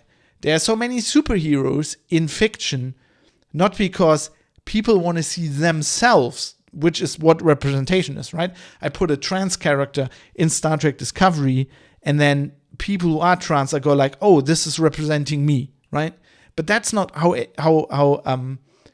entertainment traditionally works. Entertainment works the other way around. You have characters that you want to aspire, that are unrealistic, right? That are, that are really good at something, like unrealistically, like James Bond is really good at shooting people and at fucking driving cars and seducing women, right? It's very unrealistic. He's not there to like represent men as men are. He's there to be, don't know if he's a good role model, but, something that people aspire to, right? MacGyver is there because he's very intelligent and he can do like incredibly unrealistic things. So he's not there as representation. He's there, that's how entertainment works. You show some people something that's fun, that they think, it would be cool if I'd be on that spaceship. You can do both, right? And good entertainment does both. Traditional Star Trek is a good example, where starting with the original series, like Gene Roddenberry's vision is like, it was a fun, entertaining show for people with aliens and Star Trek and and starships and laser weapons, right? But Gene Roddenberry was like, I'm going to do this show and I'm going to depict what I think society will look like in 200, 300 years when we've transcended all this shit, when we've transcended nation states and monetary economy, and when we learned to live together as humanity, and we are now one big federation, and we're now dealing with the shit out in space and with the guys, with the Romulans and stuff like that, right? So that is somewhat of it's not representation, but it's somewhat of a political message. It's a message, right? And with good, there's entertainment that doesn't do that, right? There's telenovelas, there's like fucking, I don't know, Married with Children. That fucking doesn't do that. That's just like entertainment or whatever. But like, there is entertainment, is always like the entertainment I traditionally like, where you can put political messages in that. You can do that in novels, you can do that in TV shows and movies. The Expanse is a very good example. Like, one of my favorite movies is The Good and the Bad and the Ugly. That is just not as, like, if you think that's a stupid Western, you have to watch that movie again. There's commentary about concentration camps, World War II, treatment of indigenous cultures, and all wrapped up in a stupid Western movie. But it's in there. And, and then you have something like Star Wars, which doesn't have that at all, which just riffs on stuff, right? Where the stormtroopers kind of look like, their helmets kind of look like they're Germans, they're like Nazis, whatever. But there's no political message in there. And it's not really the purpose of entertainment traditionally. And I think where Star Trek Discovery is bad, Star Trek Discovery is bad in many ways. Star Trek Discovery is a generic action show with horrible dialogues that just has things splattered in there. And some of the stuff that's splattered in there is just Star Trek, and other things is representation. And it's both not done well, right? The representation bit is you have like you have a dialogue where characters talk about some Star Trek-y shit, and then some character randomly says, oh, by the way, I'm pansexual, which has nothing to do with the scene, which is literally what happens in one episode, which is really bad, which is why it's stuck in my brain so much. But then they also did that thing with Star Trek. They just have random Star Trek words, which they don't even know what it means. They don't know how the shields work on a Starfleet ship. They don't know how the turbolift works, what it looks like outside the turbolift, even though there's a fucking technical manual that's on my desk right here where you can look at that all up. So they just have a random generic show. It's kind of like the new Star Trek movies, the J.J. Abrams Star Trek movies, the same way. They're just action movies. And they're just rip off things, right? They're just, okay, let's do Khan again. And then Benedict Cumberbatch is Khan, and nothing makes any sense, and Spock starts beating him up. And it's just like, it's just horrific. And that's the thing with tropes, that I was talking about earlier. Of course, all culture is based on something. Star Trek is based on Western movies and other things. And Next Generation is based on the original series, and Discovery is based on that. But like, you can base something on something else in a stylistic, so you can rip off, in air quotes, something in a good way or in a bad way. Like, if you watch The Magnificent Seven, the original movie, that is an amazing movie. I actually have to, I want to look up what year that was made. So I'm not. So you're not thinking like the new one. Okay, that's the one from the 60s, right? So John Sturges directing. It is an amazing movie. It is a complete ripoff of the Seven Samurai by Kurosawa, but it's a very well done ripoff. It rips off all the major themes, but it's specifically very much its own movie. You can watch both movies and go, well, this is a good movie and this is also a good movie. Right? Just like you can watch the original series and you can watch Next Generation, you can go, well, that's a ripoff of that, but it's kind of like this is developing it in a different direction. It's very different, but they're both in their way like really groundbreaking and really good. And you can watch Babylon 5 and Star Trek Deep Space Nine, which is obviously Straczynski was shopping the script around and Paramount fucking got the script at one point and they fucking said, let's make a Star Trek series that is this Babylon 5 shit. And they're both very different shows and they're both very good, even though one ripped the other off. Clearly did that. But they're still both very good shows. Whereas you watch Discovery and you watch Star Trek The Next Generation and you just don't go, well, they're both good. Because Discovery is horrible. It's fucking horrible. Like there's a bad way to rip something off.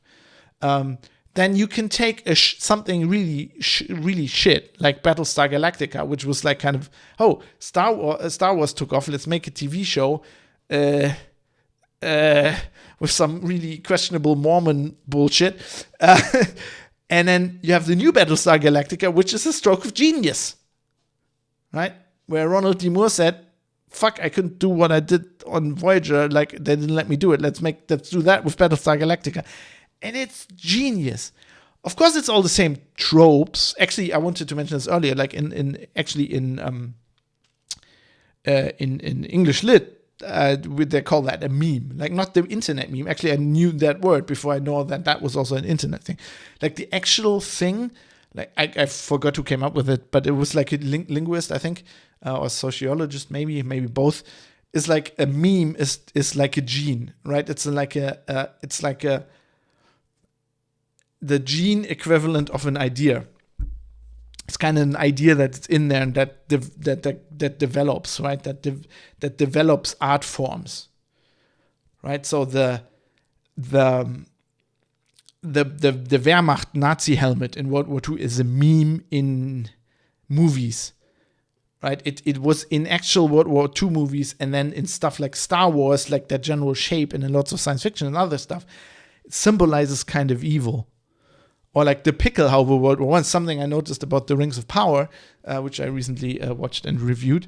The orcs have like, their helmets are like skulls.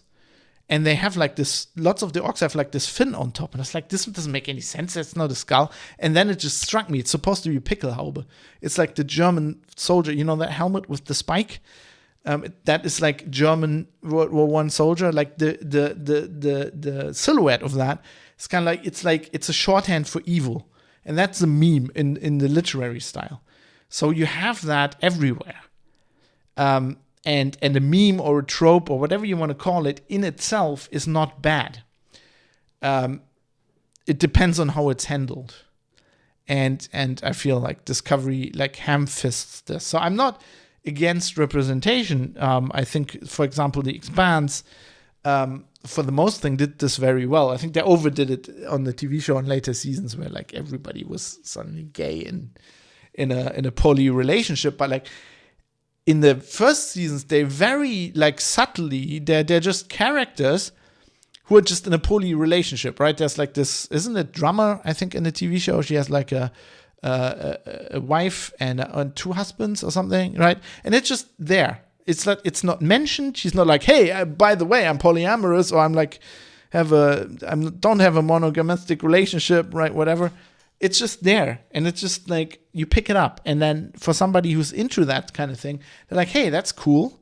That's kind of representation, but it's well done, right? It's not ham-fisted and badly done, and so you can use entertainment in that way. But if you think that entertainment is there to educate people, That is literally what propaganda is. Like, that's literally what the Soviets did. When the Soviets started making movies, basically Stalin allowed the directors, like the first directors, he went, yeah, you can make movies, but only if every fucking movie educates people on how capitalism is bad and socialism is good. Literally, that was like in the rules, and they had the censorship, whatever, right? And that is how you come up with horrible entertainment. You also come up with very good entertainment. For example, like the Straczynski's, not Straczynski, the Strugatsky's Roadside Picnic, right, or the film Stalker, which is a extremely subtle criticism of socialism that looks like it's a criticism of. It's also one of the best stories about a forced contact situation ever written, but it's also very subtle criticism of socialism, while on the outside looking like criticism of capitalism. It's an extremely intelligent story, but that's like the outlier, right? Most of the Soviet movies and the stuff they produced, especially under Stalin, was just like crap, like the most horrific, on the nose. We're the workers and we are amazing and we live better than the fucking capitalist rats. Anyway, got some feedback. Johnson says, inclusivity isn't propaganda by default, and interpreting something as introducing the audience to something unlike they otherwise beat it with a stick as educating the audience. I didn't say that inclusivity is per default propaganda. I said that if you interpret entertainment as having the primary purpose of educating the viewer or the listener, or whatever, then that is literally the definition of propaganda. Like, the goal of propaganda, which includes PR, is to propagate an idea. And entertainment is not about propagating an idea. Entertainment is about entertaining the audience. That's why it's called entertainment and not education. And Johnson also said, also depends on expectation. When I turn on a movie with Vin Diesel, I expect all the tropes. Well, of course, there's some, there's people made that into an art form. Quentin Tarantino, for example, I fucking hate movies by Quentin Tarantino, but he basically made a career by assembling tropes, right? Like his Western movies are basically assembling Sergio Leone's work and just making it more crass and he tells his own stories, but I watch that and I go like, but Sergio Leone did it better. But there's also taste. So,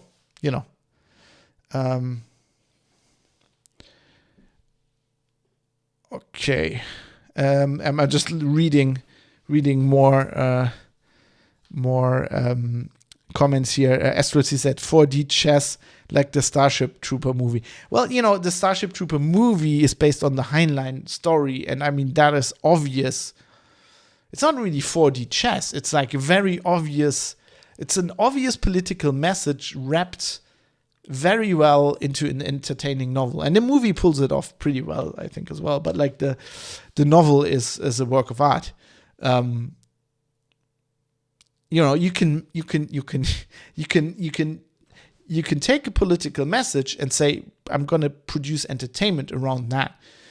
But it's very hard. And Heinlein was a genius, and the people writing Star Trek Discovery are not, and it shows. Jonathan says Starship Troopers is a great example of being a trashy, funny, and extremely critical movie. Yeah. I mean, but like, it's based on the novel, right? The novel is actually where that comes from, where the genius comes from. And it's just, it is in itself a commentary on propaganda, right? It is a commentary. A lot of that, especially the movie, I feel, is condensed commentary on Soviet propaganda.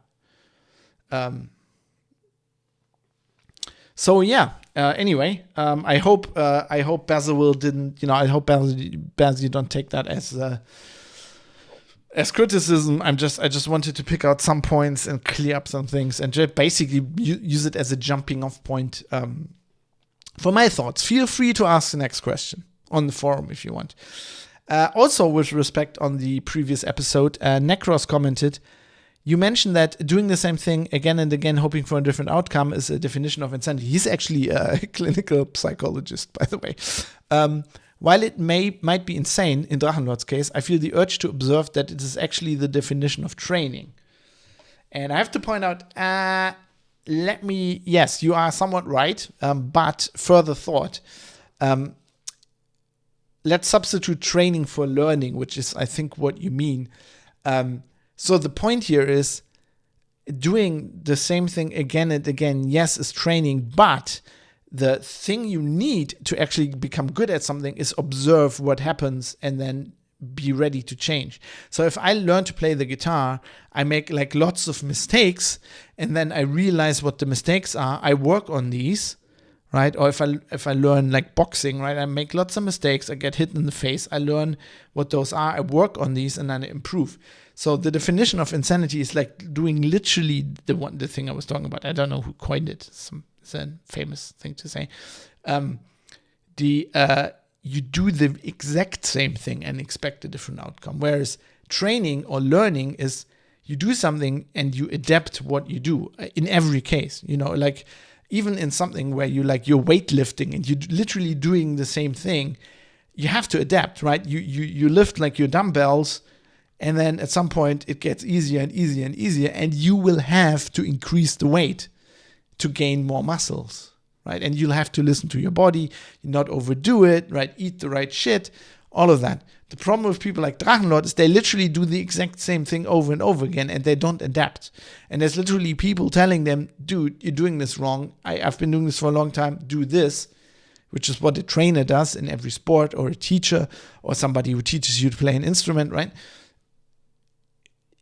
Like, you can learn that by just banging your head against the wall and figuring out what you need to change. Or you can take the shortcut of listening to somebody who's been through this experience and tells you, and basically learn it a bit quicker. Or you can be Drachenlord and don't listen to anything and don't realize anything and literally do the same thing over and over and over and over again.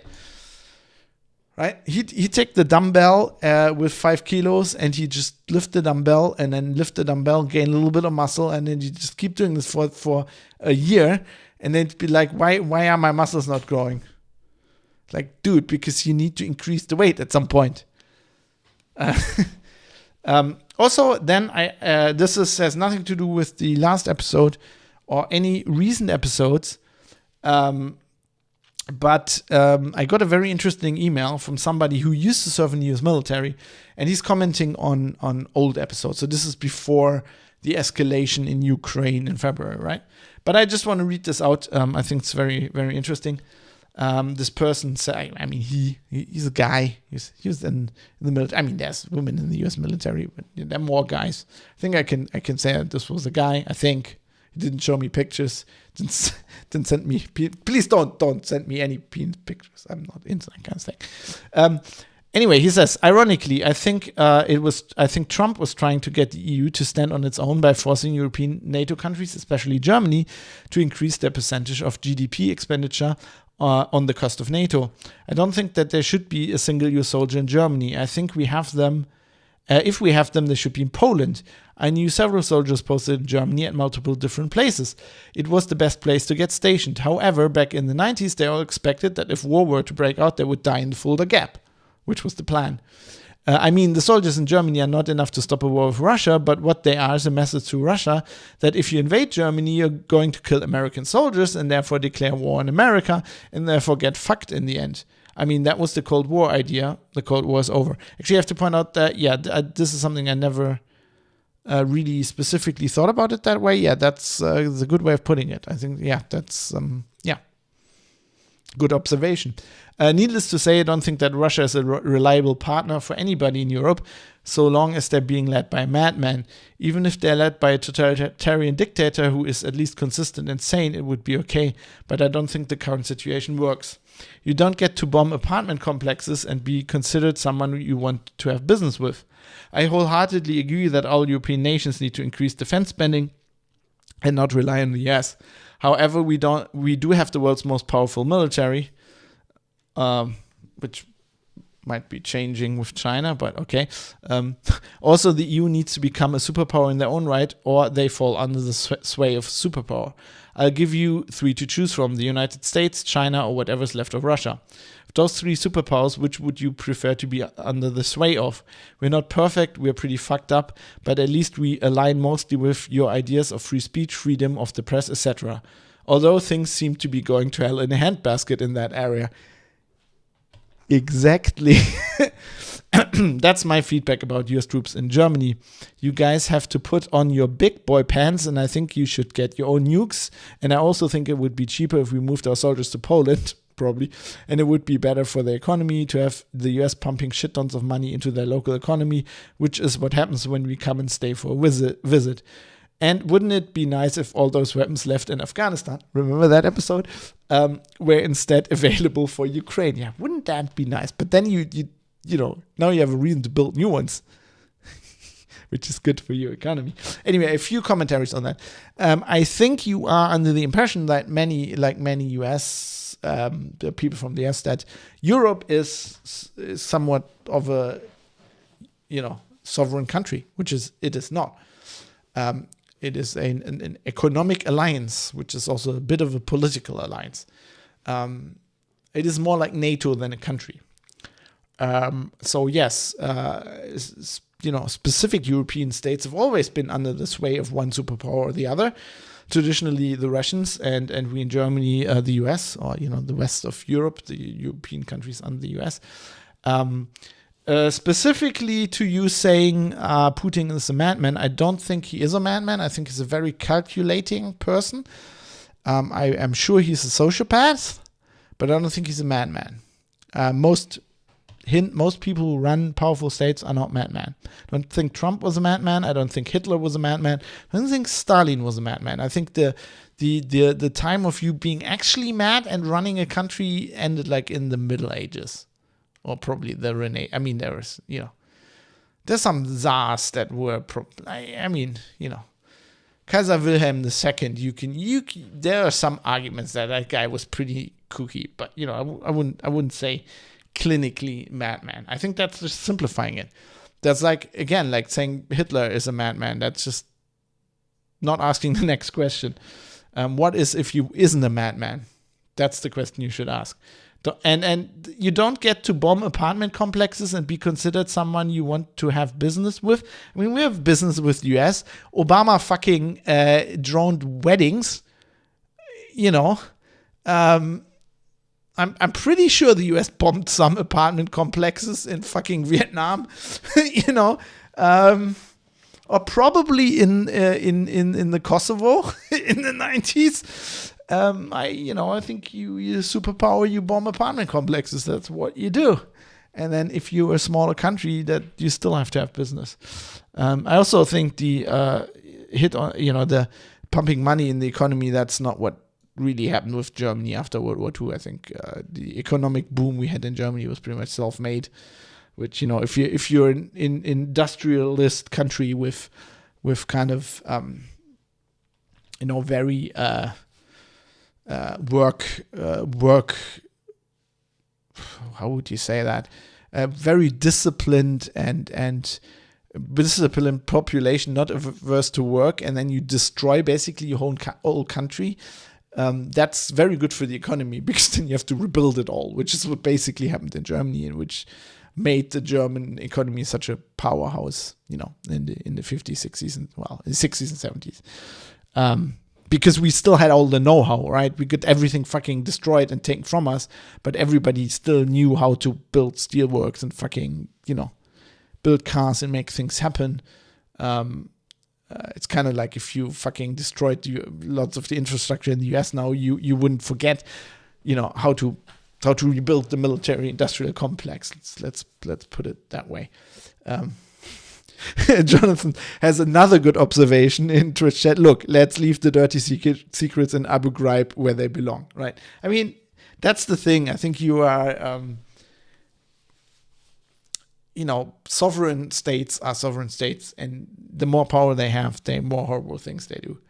And why I think it's horrible what Putin's doing in Ukraine. I think saying that he's just mad is just too easy. It's an easy explanation. It's not asking the next question. The next question is, what if he isn't mad? How could he do that? What maybe some of the Russian population is actually supporting what he does, right? Maybe it's patriotism, maybe that's why Obama didn't get impeached after all this shit came out with the fucking drones and everything and Snowden and all that crap.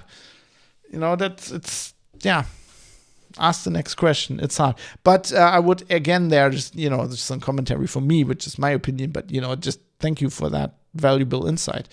Especially the thing with U.S. soldiers being in Germany as cannon fodder so that the Russians wouldn't attack us, so that then, basically the NATO plan of just giving up half of Germany and all the U.S. soldiers dying in the Fulda Gap, not being the important thing. The important thing that this whole situation is there's a deterrence to the Russians, because it would be a declaration of war, which is specifically different than it already being a declaration of war against NATO, but it would be specifically a declaration of war against the US, where the US populace would definitely support a war, right?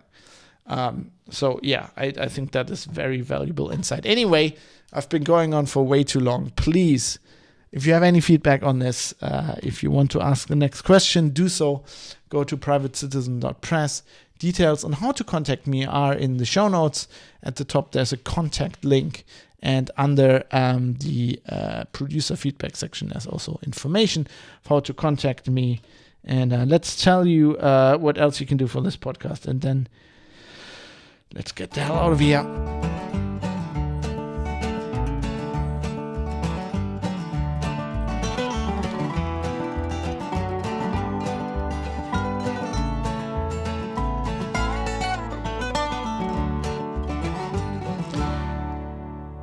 Everything's getting more expensive. The economy is in crisis. I'm gonna do an episode on that in the future. The German economy is fucked, so I kind of need money. Otherwise, I literally won't be able to heat my home. And this computer is eating a lot of fucking power. So please, I also need your monetary support to run this show. Details in the show notes. privatecitizen.press. There is a heading called "Toss a Coin to Your Podcaster." Patron, you can become a patron on Patreon, PayPal, any other things we can probably figure out in email, whatever, if you want to help me out in different ways. If you work for the power company in Düsseldorf, that might also be helpful. And with that, I have to thank everybody who pitched in and made the show happen and brought this episode to you. So thanks to Gal Taryn, Rodane the Insane, Steve Hose, Butterbeans, Michael Small, One Eye, 11G, Jonathan M. Hetai, Michael Mullen Jensen, Jaroslav Lichtblau, Dave, Jackie Plage, Sandman616, IKN, Bennett Piata, Rizal, Vlad, Avis, Joe Pozo, Dirk Didi, Fadi Mansour, Kai Sears, David Potter, Mika, Cam, Mr. Amish, Indie Gamiacs, Robert Forster, Captain Egghead, RJ Tracy, Crunkle, Rick Bragg, Ricky M, Barry Williams, Jonathan, Astral C, Superuser D, and Florian P. Gorsch. And also thanks to everybody subscribing on Twitch, where I stream this live, and sometimes also other things, like, what did I recently stream? City Skylines. I streamed some City Skylines. I'm trying to build a better city than my friend Talifa. Sometimes do this. Right now I barely have any time. But, sometimes do that. So I thank all my Twitch subscribers. You can do that for free if you have Amazon Prime, Twitch Prime, whatever, Bezos bucks.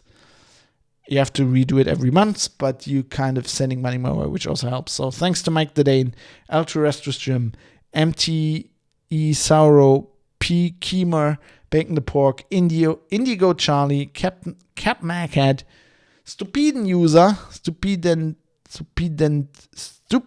End User. I God. Stupid end user. Took me a long time to figure out how to say that. That's pretty easy. Stupid end user, Centuria Apertus, and Redeemer F. Thanks to all of you. And thanks to Bytemark at bytemark.co.uk, British cloud hosting company. They provide the bandwidth and the servers for me to bring you this podcast, which I couldn't do otherwise. With that, I'm signing off. It's been a long time.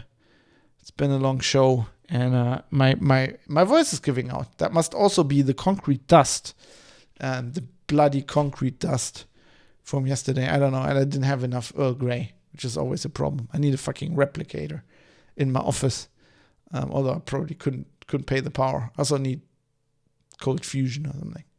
I need a warp core. That would solve the power problems, probably for the whole town. Power's on me, as long as I have the lithium crystals, and I don't have to what did I have to do? Like to recrystallize the matrix, the lithium matrix. I'm good. I got the technical manual right here. I can support it. Anyway, yeah.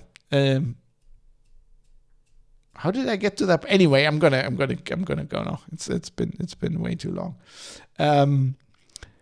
Theme song for the show, Acoustic Roots by Rul Kabzali, and I'm gonna play you out with the song Rock Dog by Dev Lev. And I'll see you next week. Until then, please remember to always ask the next question.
Holy shit.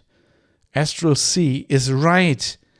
According to Star Trek Discovery, a crybaby destroyed most of the dilithium. Ah!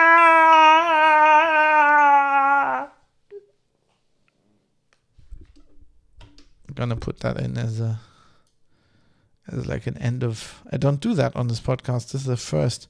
It's gonna be like an end of show after the music extra bit. Anyway, I need to edit the show now and get the fuck to bed. I'm dead. And my body is just falling apart after the credit scenes powered by Astral C. Confirmed. Indeed. Yeah, I need to... I'm so fucked. Anyway, we're going to rate Ben Burns now. Ben Burns, also known as Abstraction. He's on Spotify as Abstraction. And he's a great musician. I love the guy. And he has a listening party for the 2-hour album challenge he's streaming right now. So I think we should head over there. And I'm going to stay in chat for a bit. I'm going to probably mute everything because obviously I need to kind of edit the podcast. Sorry, I'm just trying to figure out how to do all this. So thanks for being here. Thanks for watching. I appreciate it. See you soon. Probably not any streams before podcast recording next Wednesday, probably because I'm just fucking it's work, fucking weddings of people are marrying. Fuck them. It's just too much fun, too much work, too much destroying things in people's basements. It's all fun and games, but it's not enough time for streaming at the moment. I'm sorry about that. Anyway, say hello to Ben Burns from me, and thanks for watching. Goodbye.